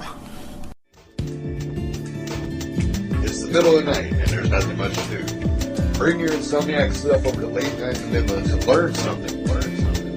We've got every topic you can think of and very little being off limits. Alien abductions, government corruptions, the stuff that's got your sleep disrupted. Come join the conversation tales and tune into Late Night in the Midlands with your host, Michael Vera. These tedious deeds will sadly proceed until we all demand an answer why they're murdering us from the sky. It's time to stop the madness and end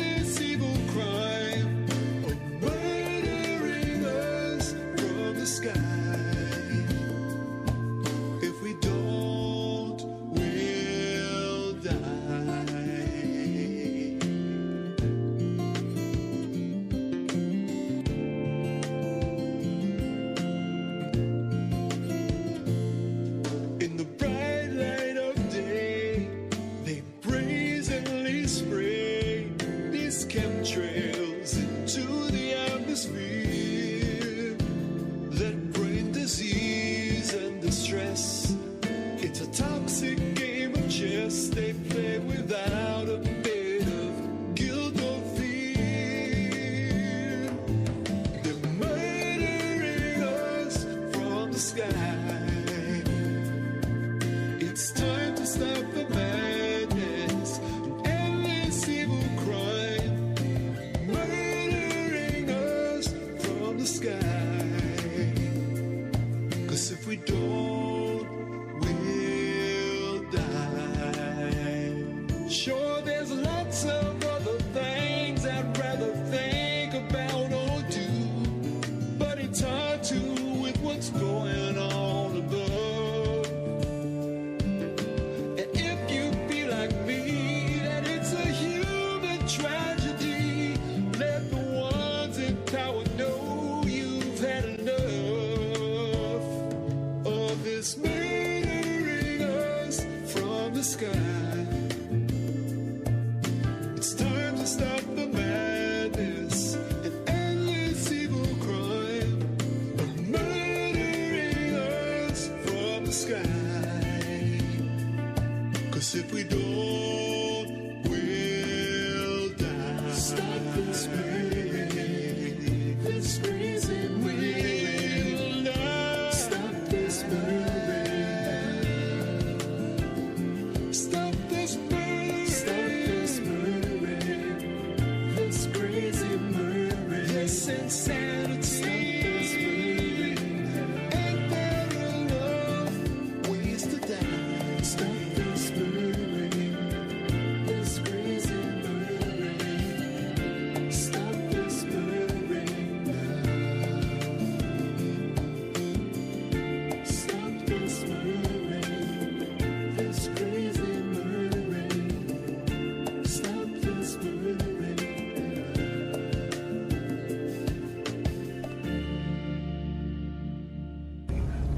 You take the red pill, you stay in Wonderland, and I show you how deep the rabbit hole goes.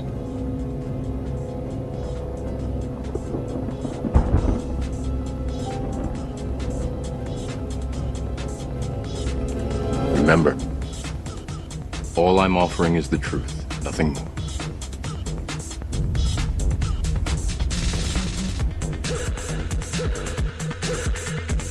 Take the red pill, take the blue pill, take the red pill, take the blue pill.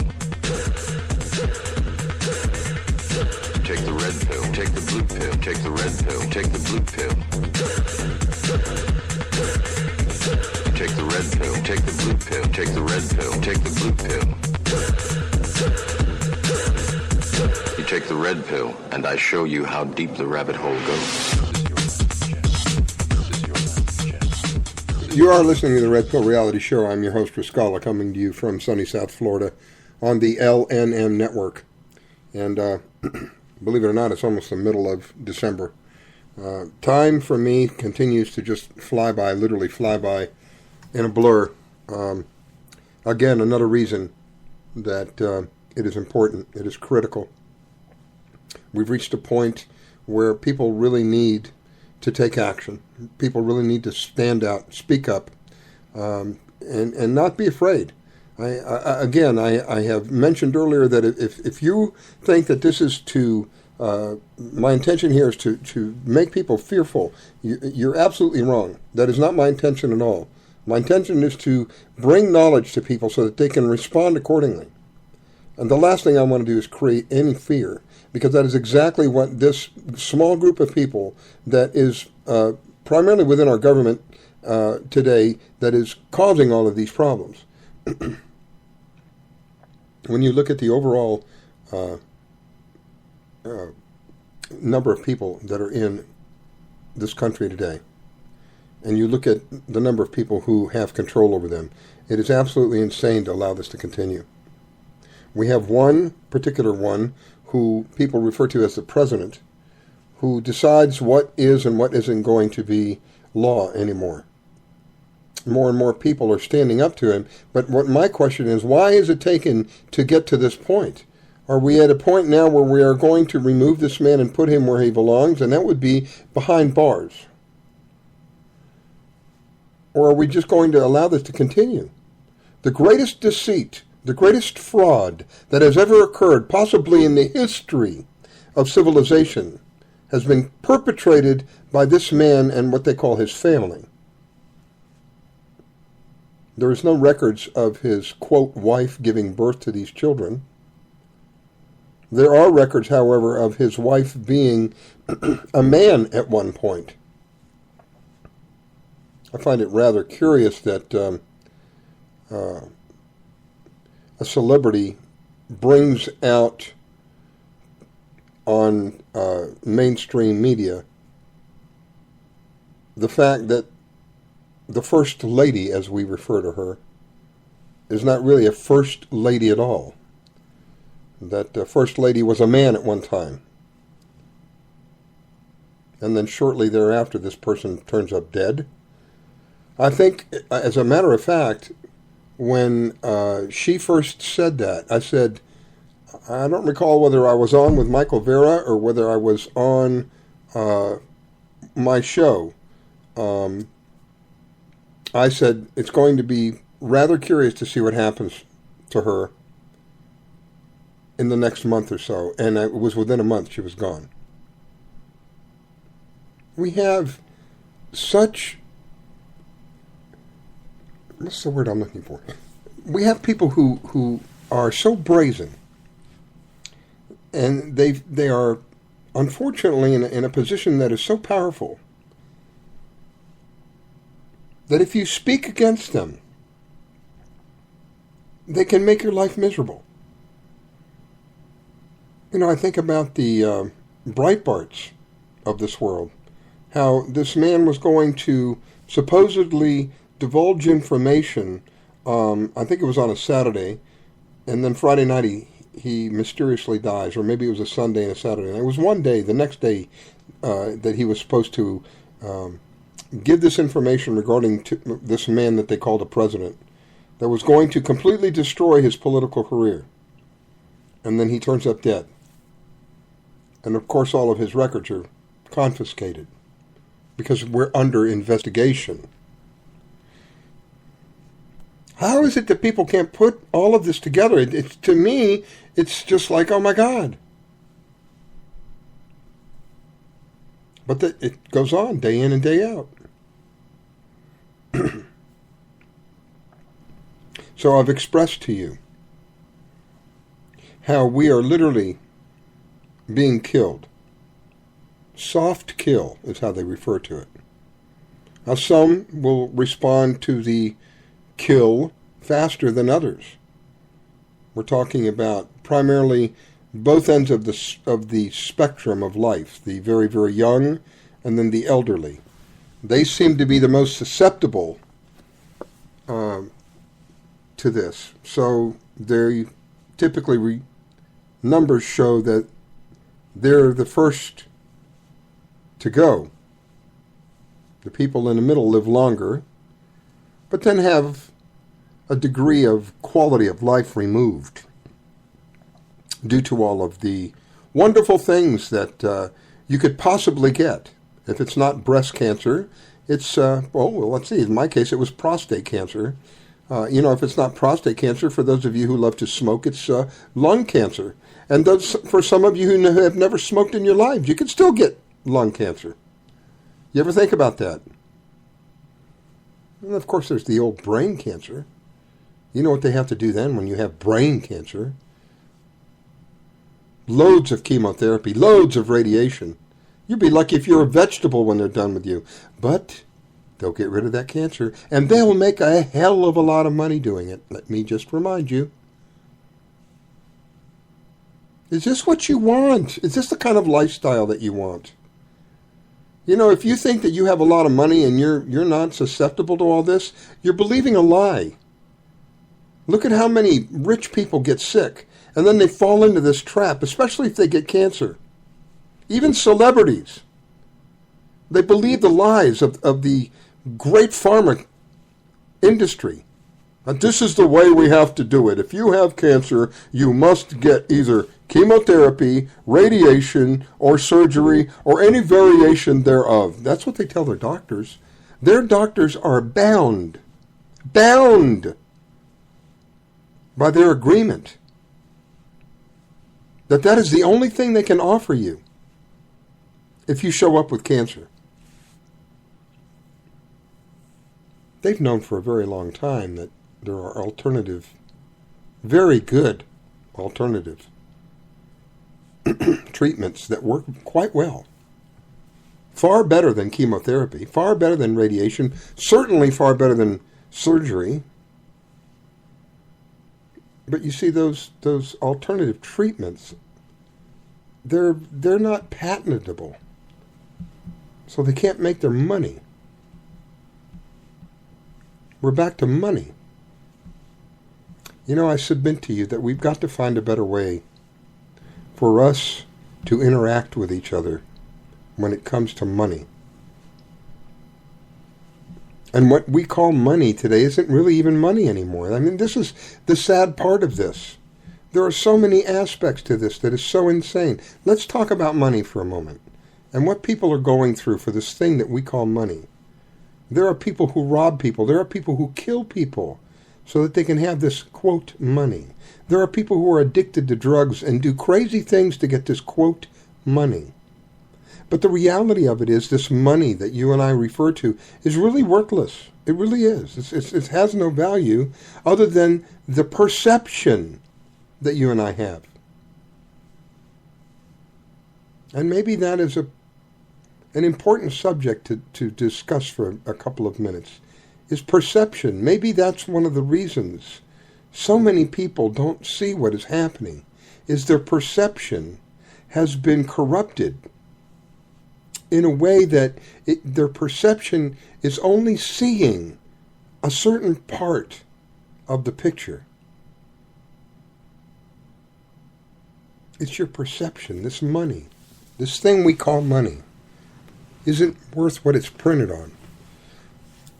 Do you know that they talked about several occasions now, they don't want to make the penny anymore because the penny actually is worth more than the penny. Melted down, it's worth more than the penny. It's worth almost 2 pennies.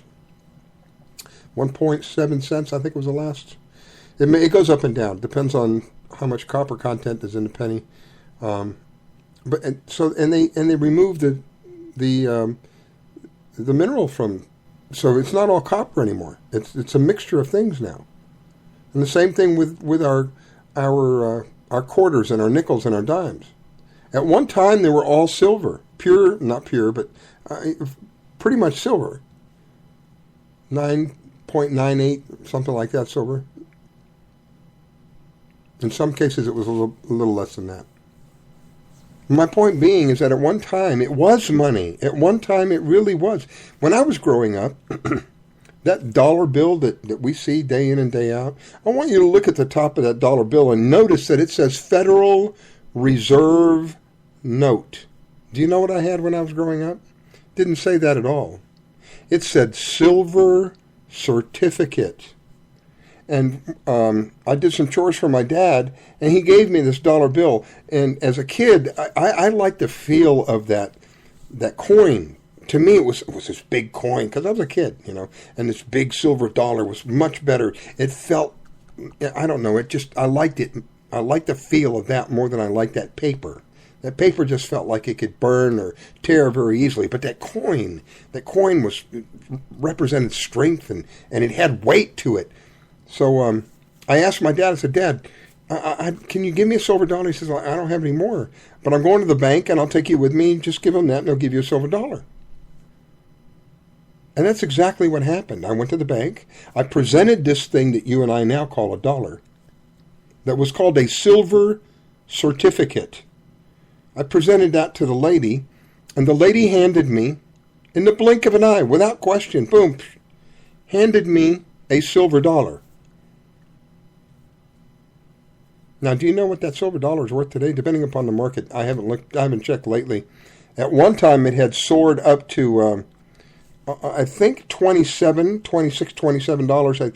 I think now it's probably back down to around $19 or $20. Silver certificate, Federal Reserve Note. Here's the difference. That silver certificate was literally a certificate of deposit upon a precious metal that universally can be used as a monetary system, which you and I called a silver dollar. Federal Reserve note is nothing more than an IOU from a private bank that at any given time can shut their doors and tell you to kiss off.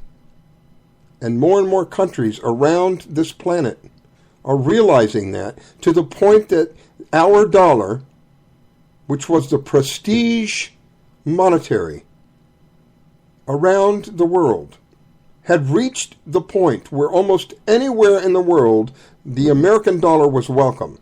That dollar is now almost absolutely worthless.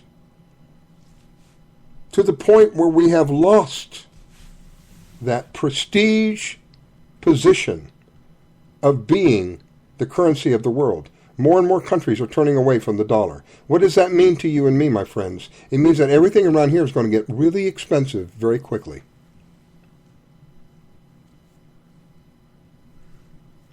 It means that more and more people are refusing to sell hard goods, hardware, for this thing that you and I call the dollar.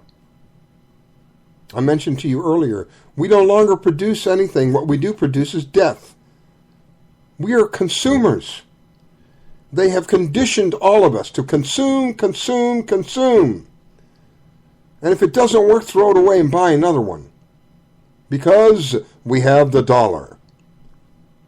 All of that is going to go by the wayside when more and more countries say, no, we're not trading for this dollar anymore. We're trading for real monetary value. Show us some precious metal. Show us some silver. Show us some gold. Show us something that we can trade with other countries, because other countries are saying they don't want to use your monetary system anymore. It's going to be a rude awakening for many people. And my point is that we can stop all of this. It is not a dream. This is not a fantasy. The only reason they got away with all of this is through their ability to deceive you. If they didn't have to deceive you, then why did they? If it wasn't in their favor to deceive you about all of these things, then why would they? Why wouldn't they just come out and say, okay, listen, this is what we're doing. Oh, by the way, the Patriot Act, yes, we're going to take away your right for private conversations across different devices. National Defense Authorization, oh, it sounds so nice, doesn't it? Yeah, it allows us the right now to come and get you, even if we just suspect you. Oh, it doesn't matter that you've done nothing wrong. We suspect you.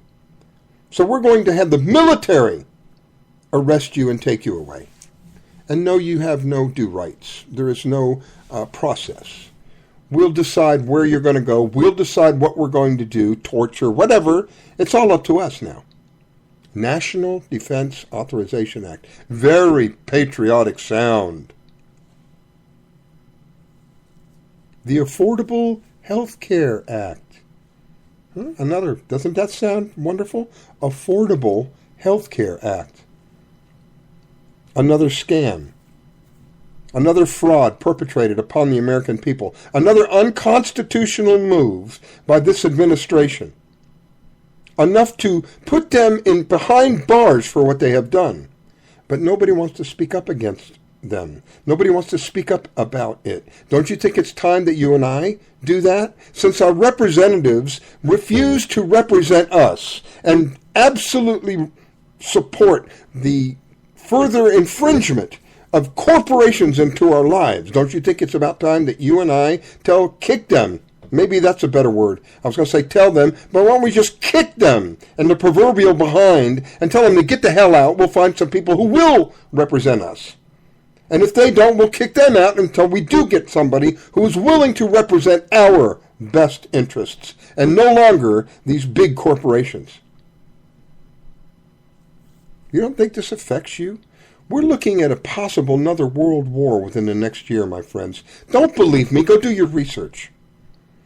The warnings are out there. We've been told repeatedly by different people of very high high places in government. They're working on World War III. There are, whether you realize it or not, there are I can't think of the word. I get upset and I can't talk. I can't think of the word. My gosh. They're introducing information to our government to ask them, I say they, this small group of people, this corrupt cabal of people, are attempting to declare war on Russia at this point. You don't think that's serious? You don't think it's going to affect you? Let me tell you that if World War III happens, I believe in many circumstances it's already started. It just hasn't blossomed to the point yet where it's all blown out war. I think it's already underway. But if we allow this to continue, this is what's going to happen. It's not going to be overseas, my friends. It's not going to happen in Russia. It's not going to happen in Syria. It's not going to happen in Iran. It's not going to happen in Egypt. It's not going to happen in Jordan. It's not going to happen just over there. It's going to happen here. You're going to witness people being killed in the streets, the same as what's happening in Iraq, the same as what's happening in Libya and Afghanistan, here. Now, if you think that that's a fantasy, then please just turn me off. Don't listen to me anymore. Because you're part of the problem. If you think that is a fear-mongering attitude, after everything I've said to you, turn me off. Don't listen to me anymore. Because you're not going to help. You're not going to help this situation. And I have always given the solution to this problem primarily nonviolent. That the solution of the problem is very simple. And that is you build relationships with each other, you unite, and that you pray. It's that simple. People tell me, oh no, we need to gather guns, we need to go to war, we need the civil revolution, blah, blah, blah, blah, blah, blah, blah. You don't understand. You're missing the whole point here. That's their design. Their motto is order through chaos. Would not a civil war be chaos? So who do you think wins?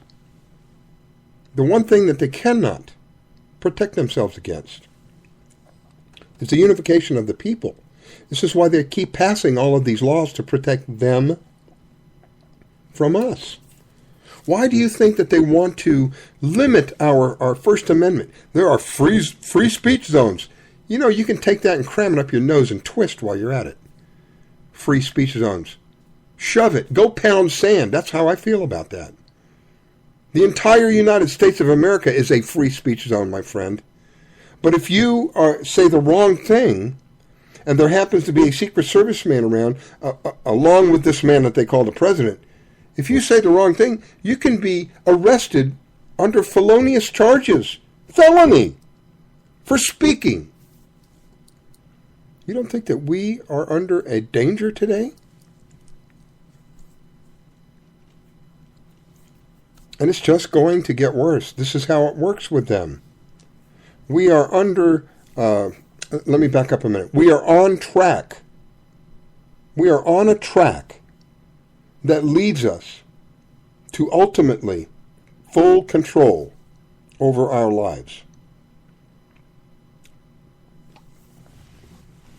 I hear people laughing. I hear people saying, Riscala, you're just, you've smoked one too many, Riscala. If only you knew the technology that is being hidden from you. Let me move on to something that might give you an idea of what I'm talking about. If you haven't seen this on YouTube, I want you to go look up, I think it's called 7D hologram. It's a video of a mall in Dubai. And in this mall in Dubai, there is a family of 3, a father and 2 kids, it looks like,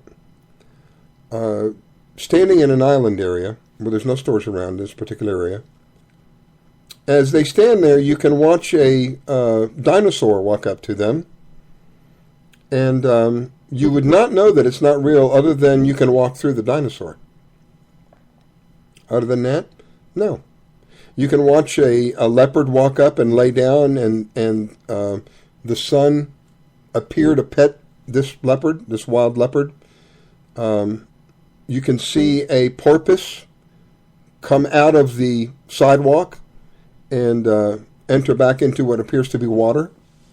A couple of different animals. An astronaut walks by with his full moon gear. I believe a Tyrannosaurus Rex comes by as well. I may be mistaken about that, maybe a different one. My point being is that that's just what they want you, that's what they're allowing you to see. What do you think they really have? Which brings me back to chemtrails. You know, I had said to you that I believe, and many other people believe as well, that the purpose of chemtrails is to depopulate the planet. I still believe that, but I read and watched something earlier this week that made a lot of sense to me. I don't know if this is true. What I'm going to share with you is strictly what I found from one source only, and I don't know if it's true. It seems kind of logical to me, but I'm going to emphasize, I don't know that this is true. Anyway, in this document that I read and this video that I watched, they submit that the reason for the chemtrails, maybe one of the reasons or the primary reason, is so that they are able to produce images in our skies, that aluminum and barium, which are 2 of the primary ingredients of chemtrails, are used in the manufacture of holograms in the process. And if that is true, this is why I don't know if any of this is true yet. I haven't researched this to find out if holograms are really made with barium and aluminum. I don't know that yet. But if it is true and it is accurate, then I think about areas in the Bible where it says people will die of fright just from what they see. If that is true and they're able to make our entire atmosphere a freaking video game, they will be able to make whatever they want, and it'll be pretty doggone hard to tell whether it's real or not. That's why I want people to go watch that video, and you'll see what I'm talking about. It is very real looking. Here's this dinosaur walking with these in front of these kids, or a porpoise coming up out of the concrete. 9/11, you believed, and I believed as well, that we saw jets hit those 2 buildings. I am submitting to you that I have changed my mind as of some time ago. I no longer believe it was jets that hit those buildings. I believe it was missiles that hit those buildings. I believe what we saw was a hologram. After watching this video documentary, it made a lot of sense to me that there are thousands and thousands and thousands of satellites above our planet. And we've been told that they're communications or that they're weather satellites. How many freaking communication and weather satellites do you want? There are literally thousands of these up there. That they possibly could work in conjunction with other technology that we have on the ground to produce images. I think if you go back and do a little research regarding the aircraft that hit the second building, there were several pilots that said it was as though the aircraft was remotely controlled. It was as though the aircraft was computer controlled. The way that the aircraft came in, made the turn, especially on the one for the Pentagon. They described that these turns that were made were so precise and done at just the right moment that it seemed as though a computer was in control. So what if a computer was in control? What if a computer was not only in control of the aircraft, whatever that was, a missile or a jet or whatever, and what if there was a computer in place that controlled the satellites, that created an image that made you think that you saw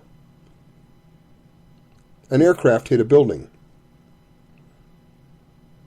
From the moment that I saw the first aircraft hit the building, I thought to myself, that is just wrong. Not anything about bombs or anything. It was just, I watched this aircraft kind of melt into this building, and I thought to myself, it just doesn't look right. Something is not right with that. But I didn't give it a second thought because I was in such shock over what I was seeing. And then it happened again.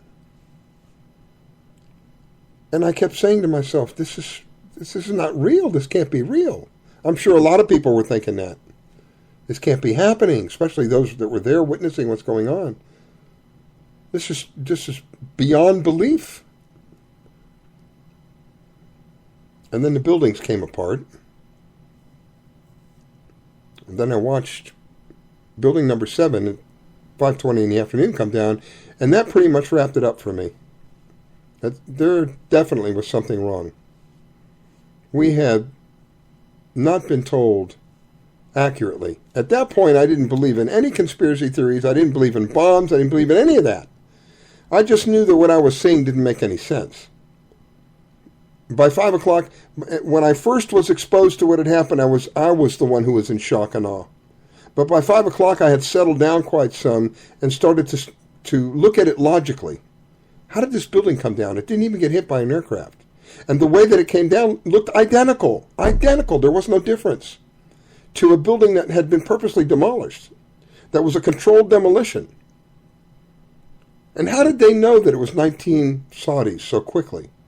How did they know that they used box cutters? If everybody got killed, how did they know that? And where's the aircraft that supposedly disappeared in that field? What happened to that aircraft? There was little to no sign of any aircraft ever. And what was it that hit the Pentagon? All of these questions. But again, it was nothing. It was the last thing on my brain. The last thought for me was that there were people within our government that were responsible for all this? Are you kidding me? That can't be. But I can tell you that from that day until today, elements within our government have been working feverishly to rob us of our rights. And I've got to say, sadly, in many cases they have succeeded. They've gotten away with it. The ultimate goal being is to disarm the American public. Now, when I tell you disarm, some people say to me, that's absolutely impossible, Riscala. You know, they think that they're going to come and get all your guns. What good is your gun if you can't get any ammunition? Have you thought about that? Because that's what's happening slowly. The ammunition is being choked out. More and more regulations. Less and less ammunition. Costing more and more and more. Being less affordable. I used to enjoy taking my son and I down to the shooting range and, going firing off 100 rounds. It's not financially practical anymore almost. Let alone find the ammunition. So when I say to you they want to disarm us, I mean that in some cases physically they're going to disarm us. You go take a look at Connecticut and then tell me that they're not physically disarming people. In Connecticut alone, over 100,000 people were turned in from law-abiding citizens on one day into felons the next day. On December the 31st of of 2013, there were law-abiding citizens. On January 1st of 2014, there were now felons. What crime did they commit? They didn't turn in their weapons. So yes, there are examples where they're going to take your weapons. But there are other examples where, in order for them to disarm us, they know that that's not practical.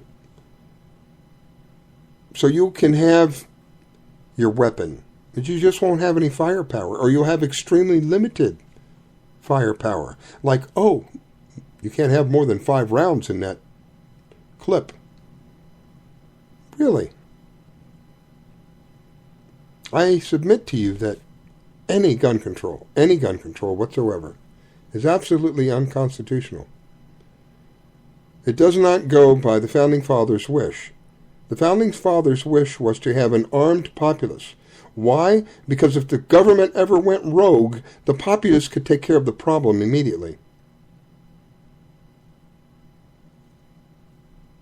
This is the purpose of gun control, my friends. There is no other. The real reason, when you take everything away from all of the nonsense that they want to feed you about guns and how dangerous and blah, blah, blah, blah, blah, blah, blah. The real purpose of gun control in this country ultimately is to disarm the people so that they cannot defend themselves against what is coming. What's coming? What have we been talking about this evening? Absolute, total control is what is coming. People still cannot believe that that is possible in this country. But they will sit there and they will witness what happens in an airport. They will sit there and they will watch people with their hands in a surrender position literally be shot down and still not be fazed. I can tell you example after example after example how much more dangerous it is now for the common person than it has ever been before in the history of this country.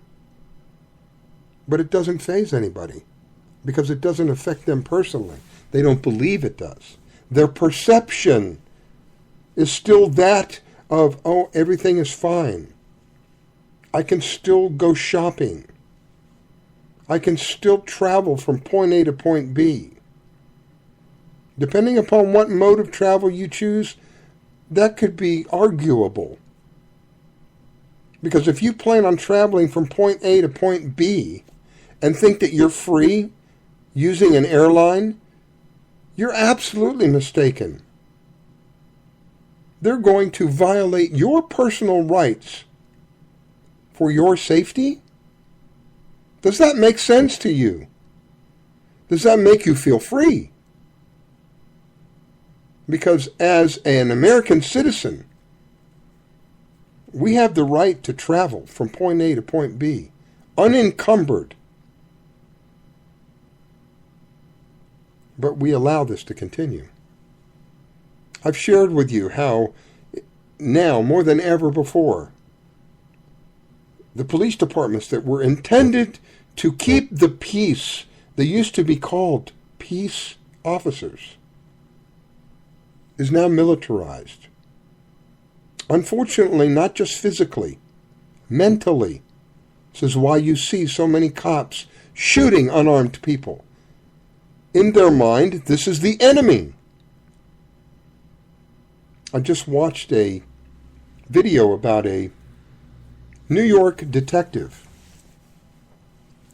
who had an issue of some sort. I'm still not clear about what the particular issue was. Who was approached by a uniformed officer.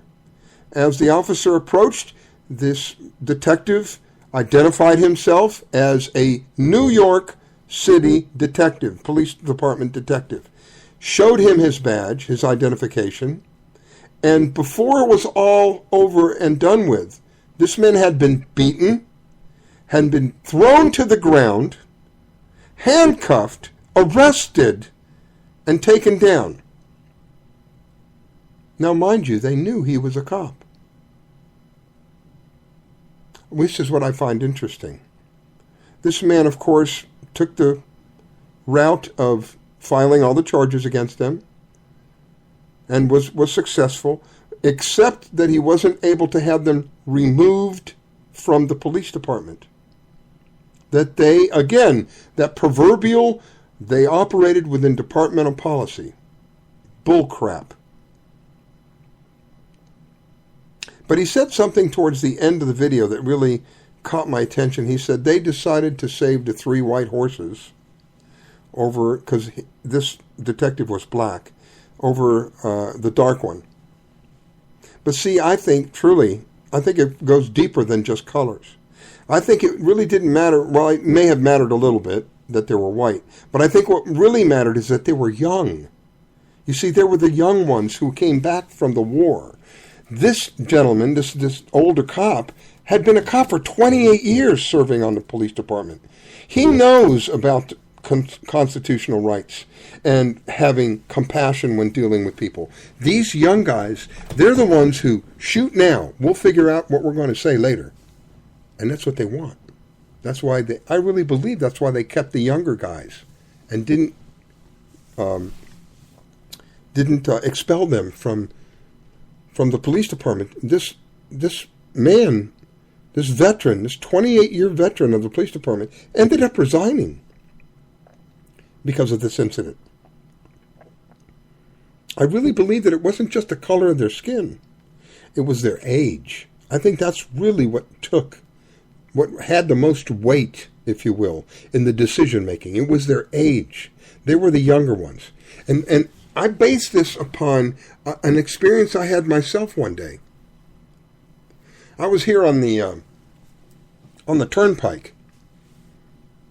I was headed to a service call one day, and I had a flat tire, and the tire happened to be on the rear passenger side. And having experienced what I have experienced and seen what I have seen happen on the roadways, when I pull over as far as I can possibly pull over. If I'm being pulled over by a police officer, I pull over all the way to the grass. I don't just pull over on the that part that they have that, it's still paved. I go all the way over. I'm 20, 25 feet away from the road because I have seen people swerve and hit people. So this particular day, since it was on the passenger side, I had actually turned my car around so that I could be on the very edge of the pavement there, as far away from the oncoming traffic as I could be, so that I could jack my car up. Well, before I knew it, 2 police officers had pulled up, one in front of me and one behind me. I didn't even realize it. I was jacking the car up. I had my interest and my focus was on getting the car jacked up, and these 2 guys walked up to me. Do you need any help? What are you doing? Well, it was pretty obvious what I was doing. I guess because they saw my car pointed in the opposite direction of traffic, that kind of, tipped them off. So they began a conversation with me. So I stopped doing what I was doing, and I realized that if they were going to run my tag or something, they were going to know that I was a concealed carry. So I just told them right there on the spot. I showed them my ID, and one of them was an older gentleman, and one of them was a younger guy. One of them was considerably young. I think he's probably in his late 20s, maybe his early 30s. And so the other guy was probably in his probably mid to late 40s. So I went about getting, I had started jacking the car up. I opened the back of the car up. I got the tire out. I got ready to put the tire on, and the younger one comes to me and says, "Where is your weapon?" I said, I wear it on my ankle. At that time, I wore it on my ankle. And he said, "I'd like to have your weapon, please." And I thought that was kind of strange. I wanted to get my card. I wanted to finish. So I said, so he asked me to hand him my weapon. I said, "No, sir, I'm not going to do that. It's just not proper for me to hand a loaded weapon to you. But I will, however, allow you to remove it." So I had it on an ankle holster that uses Velcro. I undid the Velcro, and he just pulled it off my ankle, and he took it and put it. He asked me where he could put it in the car. I said, "Just leave it in the glove box." So he took it and he put it in the glove box. And I went about my business and did what I had to do, and finally got everything working. And got the car turned around, and the young guy took off, and the older guy was still there. And I said to the older of the two, why did he do that? I mean, it was kind of bizarre. And he goes, oh, they're just skittish. They are just skittish. Something to that effect is what I got.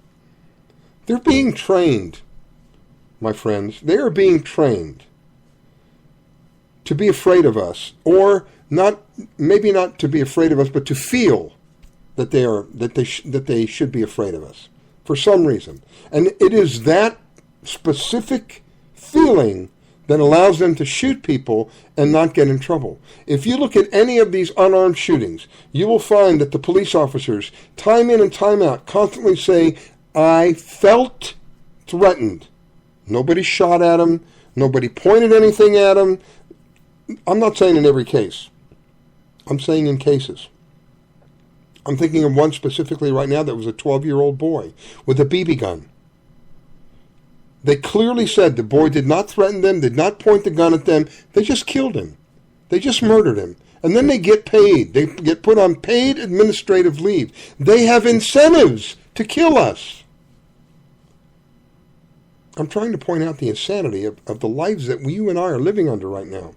If you don't think that's actually crazy, if you don't think that that's nuts, that these police officers who killed this young 12-year-old boy are on paid administrative leave, there's something very wrong with you.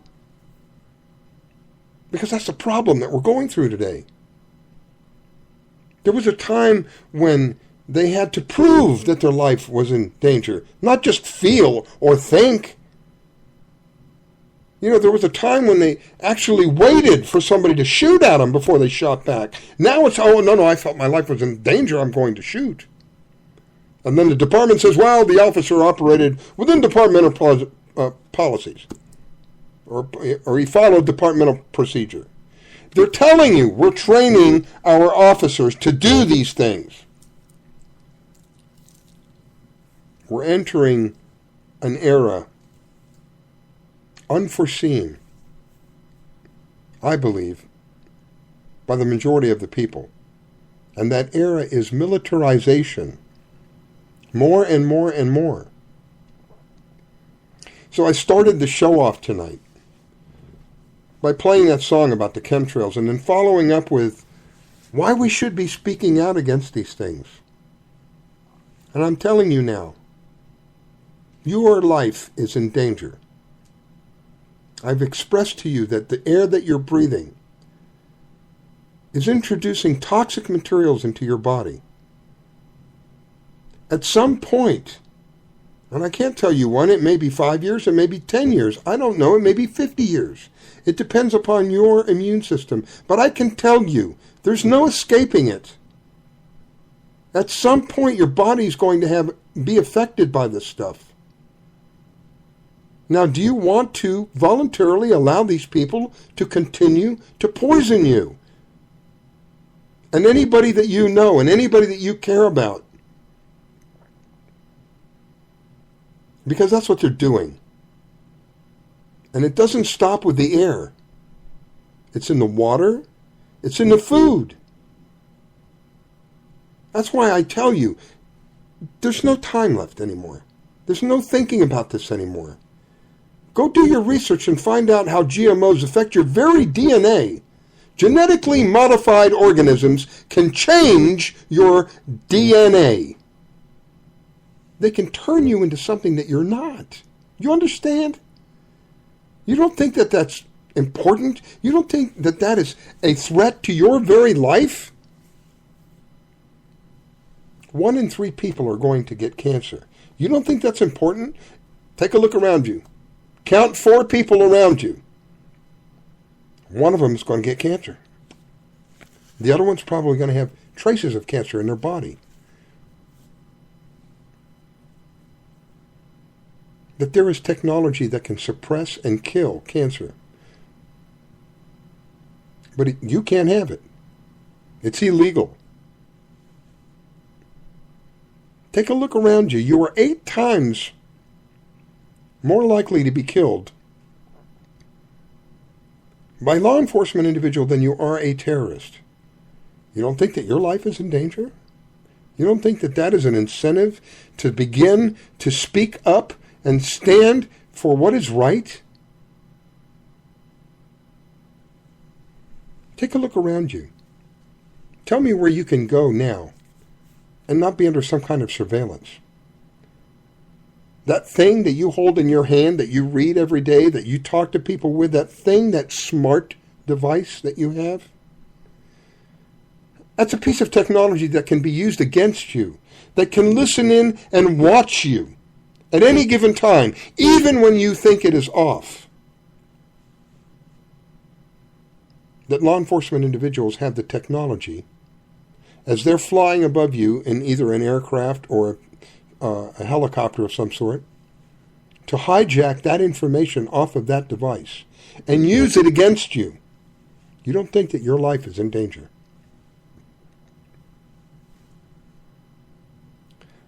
That thing that you call the television, especially if it is a smart device, that thing that you have in your house that you use for entertainment, did you know that the technology exists and has been shown to be used, that technology and that smart device that allows you to video conference can also allow other people to listen and watch whatever you're doing? You don't think that your life is in danger, my friends?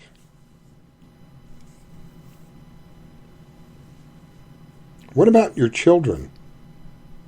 Those of you who are parents. What about your children?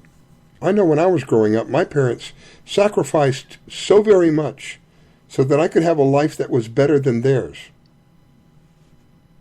Do you know that it has been officially documented that the generations coming up will have a lifestyle and quality of life for the first time that will be less than the generation behind them? And you don't think that your life is in danger? There is a clear representation. If you will only look, there is a clear representation of this cabal's plans on what they want from you and from me. Don't believe for a moment that it is an act of an insane person or that it is a joke when someone mentions to you the Georgia Guidestones. They have placed their plans written in stone on what they're going to do. Sadly, because people, for whatever reason, refuse to acknowledge,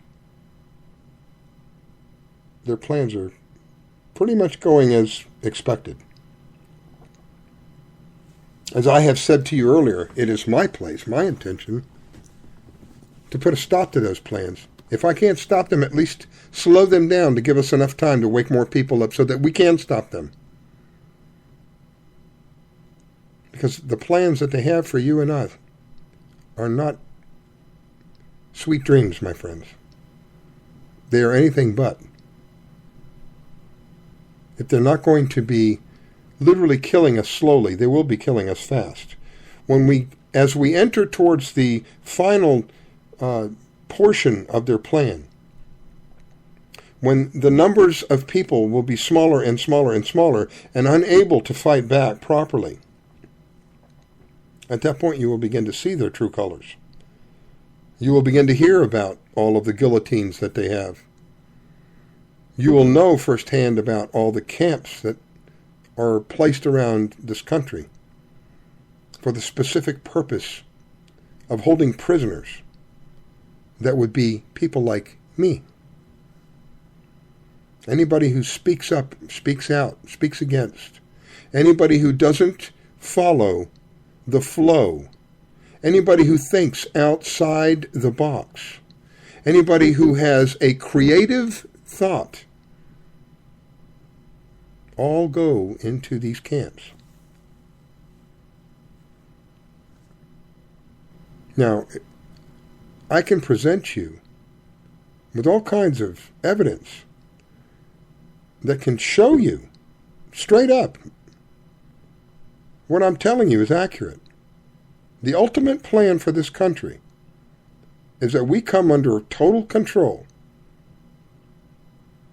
The ultimate plan of these people for the world is that there will be one government controlling everything that will be sold to the public as we will not have any more wars because everything will be under one roof. Again, for your security, for your safety.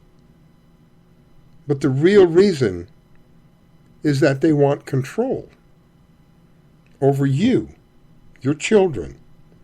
And it's not just control about a minimal portion of your life. It is total control. I will do everything that I can. And I'm expecting that other people would do whatever they can to bring this insanity to a stop. To put these people who are absolute criminals in jail.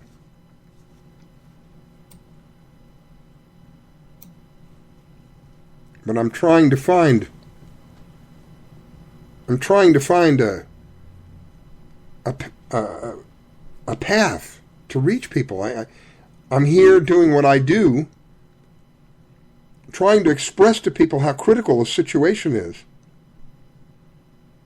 And in every opportunity that I get, from day in and day out, I whenever I can, I try to express to people how critical the situation is. But it appears to me that the majority of the people, for whatever reason, don't see it the way that I see it. They don't accept it the way that I accept it. They don't recognize it in the manner that I recognize it. And that's frustrating. It's kind of disheartening. Because it's like watching an accident, a train wreck in slow motion. And you're trying to get people, hey, we got to slow down here. We're coming off the track. But everybody's more interested in things that have little to no value regarding their lives. They're more interested in reality television shows or somebody dancing or whatever else that they put on that box. Distractions. They're falling for the distractions. They're going by the plan.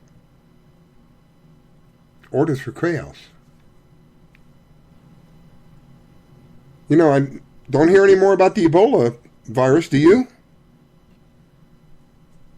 But I certainly hear about a young man who was unarmed and supposedly had his arms up and was shot dead. But I hear about a grandfather who was choked to death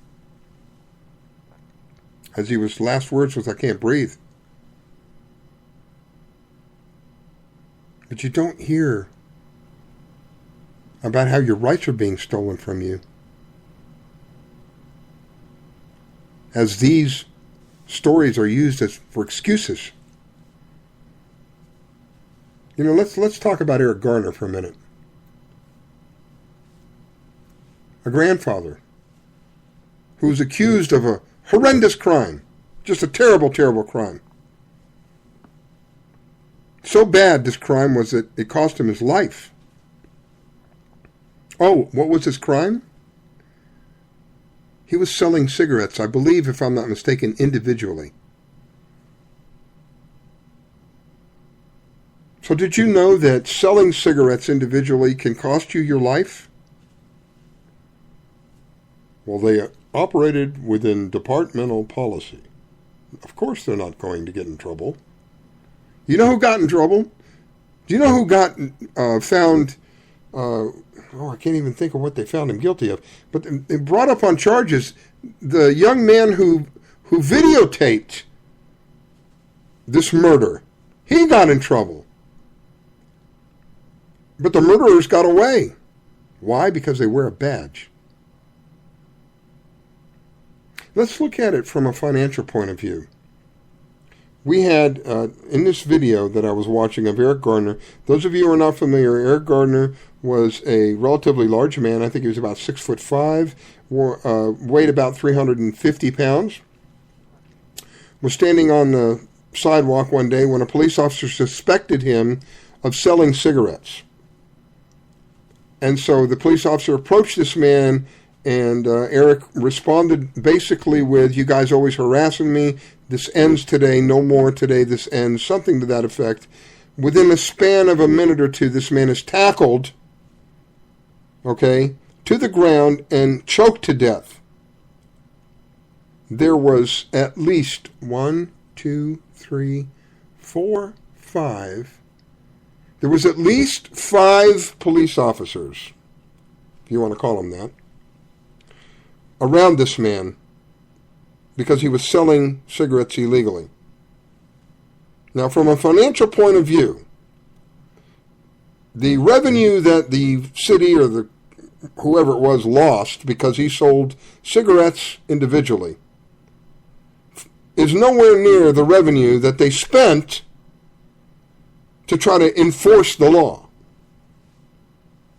They had at least 5 police officers around this man. And then when they discovered that they killed him, they had another, 3 or 4 emergency personnel, medical personnel on the scene. So before it was all over, we had close to I'd say 10 people around this guy. And it was all about, he sold cigarettes illegally. He sold a cigarette or 2 illegally. I don't even know that he did, but I'm saying, just for argument's sake, let's say that he did. Let's just say that he did. You're going to expend all of this money and all of this energy on this one man who, and his crime was selling cigarettes? We have at least 5 officers around the man, at least another 3 medical emergency personnel. That's 8. I'm guessing there was maybe a couple of more on the way before it was all over. All over a cigarette or 2 that was sold illegally. We've got to enforce that law. You don't think that your life is in danger? I can give you example after example where people are pulled over for a simple traffic violation. How about the young lady that was seen talking on her phone? Pulled over, pulled out of her car, thrown to the ground, handcuffed, beaten, and then the cops sit there and fist punch each other, whatever that's called. And they got it all on video. Or better yet, what about the man who pulls into the gas station, and this man has committed the ultimate of crimes. He's dared to pull in the gas station in front of this cop without his seatbelt on. And then the cop asks the man for his identification as the man reaches into his truck and he has his back turned to the police officer. He gets shot. And then with his arms up, he has his arms up, his hands up, he gets shot again. You don't think that your life is in danger? Let's talk about the young man who was camped illegally. Yes, he was camped illegally. His crime was camping illegally on federal ground. So they sent, it was at least 3, I think it was 4, possibly 5, but it was 3 that I could see in the video, police officers to get this man. And when he said, "No, I'm not going to come with you," and he turned his back on him, they shot him. Cost him his life. You want some more examples? I can give you example after example after example where the people who are intended to be put in a place to protect us are being used against us. We should be screaming in anger, screaming that we have permitted these people to do what they're doing. They have literally stolen from us and continue to this day to steal from each one of us. Well, if you want to allow them to do that, then by golly, that's your right. You allow them to do that. This person on this side of the microphone is going to do everything he can to stop it. Because I have witnessed what they do, and it doesn't anywhere near meet my expectations. It doesn't serve my best interests, or my neighbors, or my children, or my friends. It only serves them. Time's come to stop all that. And people like you and me are going to be the ones who do it. The time has come to stop this insanity with police officers that shoot people when they're supposed to come in and help. It's gotten to the point where people are afraid. They're afraid to call the cops. Why? I don't know. Listen. This is what happens when you call the cops. Say what? This is what happens when you call the cops. Come on. This is what happens when you call the cops. You get your rights violated or you all get shot.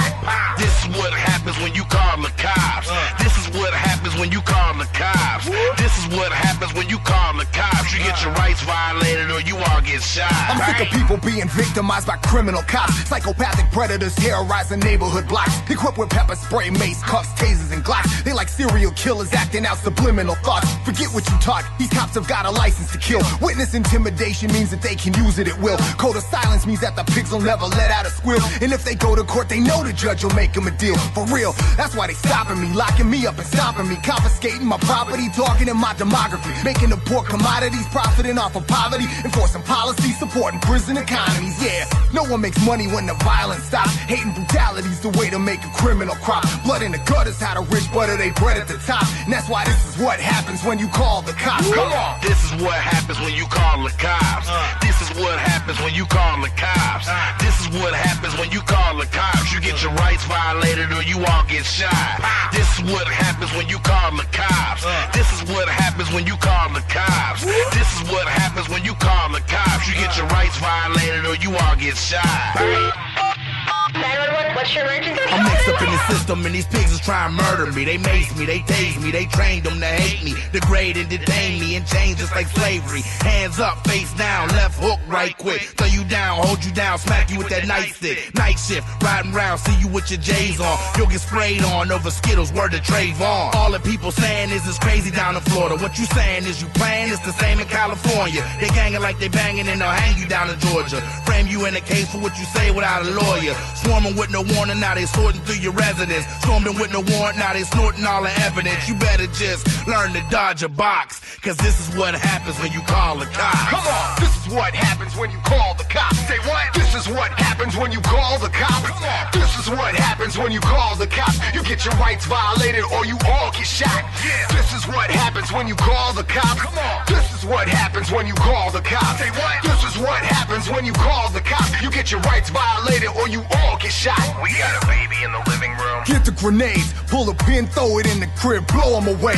There's a homeless guy camping here. Well, tell him to pack. When he gets up and starts leaving, shoot the bum in the back. This guy rolled through a stop sign. That's drugs for sale. Get some doctors to rape him, send him a bill in the mail. We got a black man knocking on a white woman's door. With 10 shots point blank, he ain't gonna knock no more. Look, the problem starts at the academy. New cadets are indoctrinated with a military mentality. With them as the soldiers and us as the people that battling. We're either collateral damage or combat fatalities. Either way, the reality's that it's not gonna stop.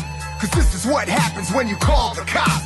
This is what happens when you call the cops. Come on, this is what happens when you call the cops. This is what happens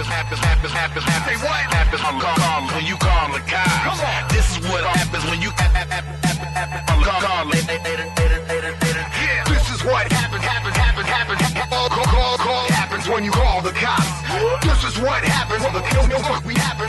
Call when you all get shot. Bang.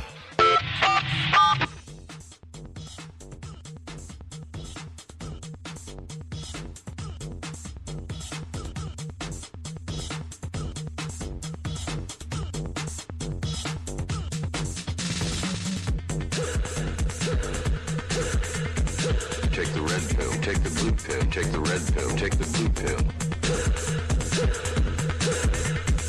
Take the red pill, take the blue pill, take the red pill, take the blue pill. Take the red pill, take the blue pill, take the red pill, take the blue pill. You take the red pill, and I show you how deep the rabbit hole goes. You're listening to the Red Pill Reality Show. I am your host, Rascala.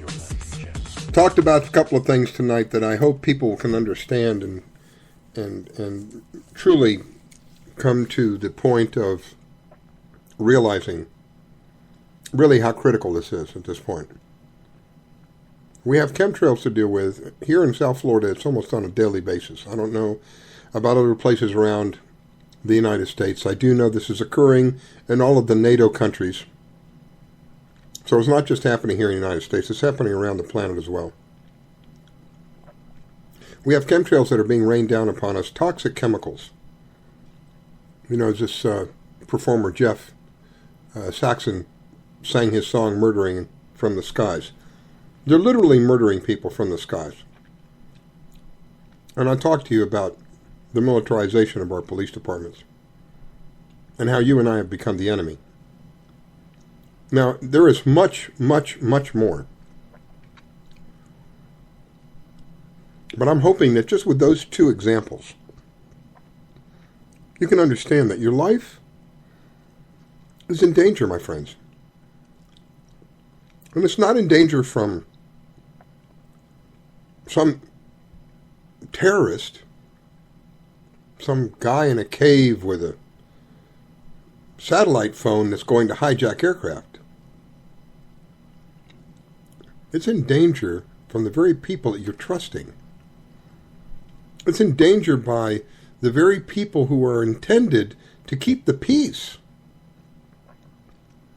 It's in danger because of the representatives that we have in place who don't wish to serve you and I. Oh yes, they'll give you lip service. But the reality is their best interests are the corporations. The corporations' best interests are the profits, not the people. The time has come to take our country back, and I have expressed that it is a very simple solution in order to succeed. But I think that in order for us to even get to the point of having the capacity to make a dent in any of this, is that to get people to understand just how critically important we are in this juncture of this thing we call life. I won't speak with you, but I'll speak for you. I'll speak for me. They take money from me, money that I work very hard for. They steal it from me, but they call it taxation. Now, they take this money, which I have to give them, and they do things that are in their best interests with it. They're supposed to take this money, use it responsibly, and do what is best for the country with it. Well, in their view, what's best for the country is ongoing war after war after war. After that comes the militarization of the police departments, so that people like me who speak up against this can be handled in a very quick and efficient way. Now, they take money from me, as I have expressed to you earlier, and they use it against me. They actually use it against me. If it's not the passing of legislation that steals my rights from me, it is the permission of law enforcement agencies to use lethal force, even when one is unarmed. and then end up actually getting paid vacation for that. Now, these are only 2 subjects of so many. But I'm trying to show you, I'm trying to give you an example of how you literally are in danger. Raining toxic materials down upon us day in and day out. And there's no getting away from it. I expressed to you earlier, it doesn't matter to them if they destroy the surface of the planet. It makes no difference. Because I get asked quite frequently, well, that just doesn't make sense, Riscala. Why would they do that? They have to live here too. No, they don't. They don't have to live here too. That's the part that you're not, that's the part of the equation that you're missing. They have every possible thing you can imagine underground. Miles and miles underground. Huge cities. The only thing they're missing is the daylight. But they have everything. Anything you can imagine. The quality of life, much better than anything up here. So it doesn't matter to them if they destroy the surface of the planet. They have somewhere to go. You and I don't. We're not, you know that saying that George Carlin, God bless him, we're not invited. They're having a party and you and I are not invited. That's exactly what's going down. Now we can stop all of this. It's a matter of whether you believe that you can do it or not. I know, and there's no doubt in my mind we can stop all of this. I don't have an eye blink of doubt that we can stop all of this. My problem is trying to convince other people, because they have been conditioned that, well, this is just the way it is. You just have to accept it. Which again is part of their program, part of their plan. The order through the chaos. You know, it's unquestionably the time of year where a lot of people find it difficult, because we call this the, quote, Christmas season or the, quote, holiday season. And I find it kind of confusing to me why it is that a particular time of year can make people either really, really nice to each other or somewhat depressed, depending upon the experience that they've had, or, you know, indifferent. But I'm kind of, can't think of the word, confused is the best that I can describe. How it is that we're supposed to be all goody-goody and nicey-nicey and joy to the world and, you know, peace and love, all because of this one particular time of the year. And I think the confusion lies in, why isn't it like that every day of the year? I mean, I truly believe that's the way it's supposed to be. I believe that the intention of Creator, of our God, when He put us here, was to have every day like Christmas Eve. When you remember when you were a kid and Christmas Eve, that night, you just couldn't get to sleep because of the excitement that you had for the next day. The next day was going to be exciting. What's happened to that? I know in my life that doesn't exist anymore because of what I've been subjected to, what I have found, what I have discovered. I want that back. I believe that it's possible to get that back. Maybe that's why they think I'm crazy.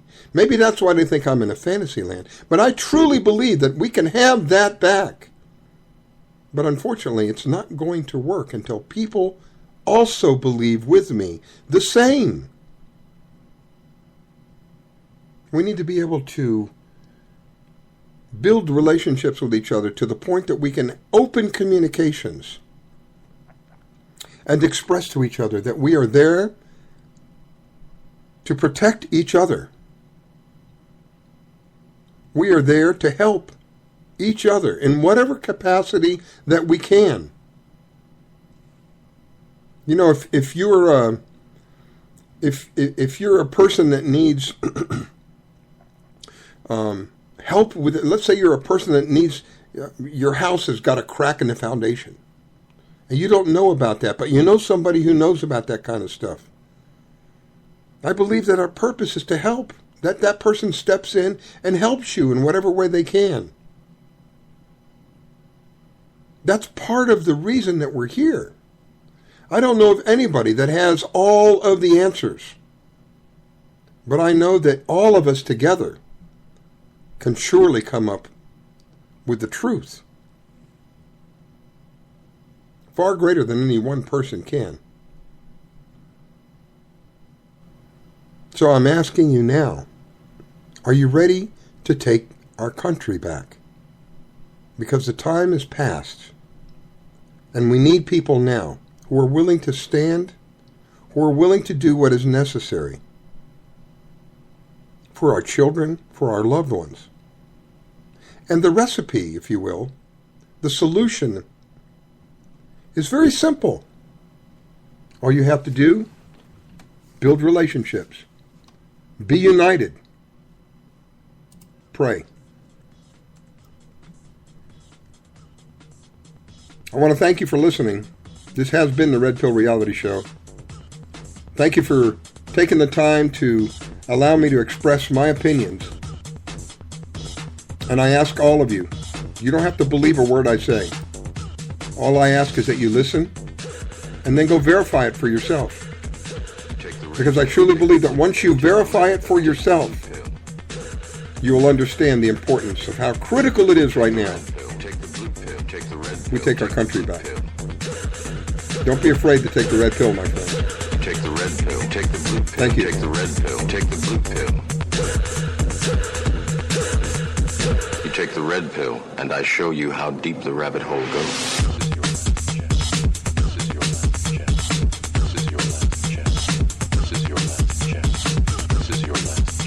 This is your last chance. After this, there is no turning back. You take the blue pill, the story ends. You wake up in your bed and believe whatever you want to believe. You take the red pill, take the red pill, take the red pill, take the red pill, take the red pill, take the red pill, take the red pill, take the red. You stay in Wonderland. You stay in Wonderland, and I show you how deep the rabbit hole goes.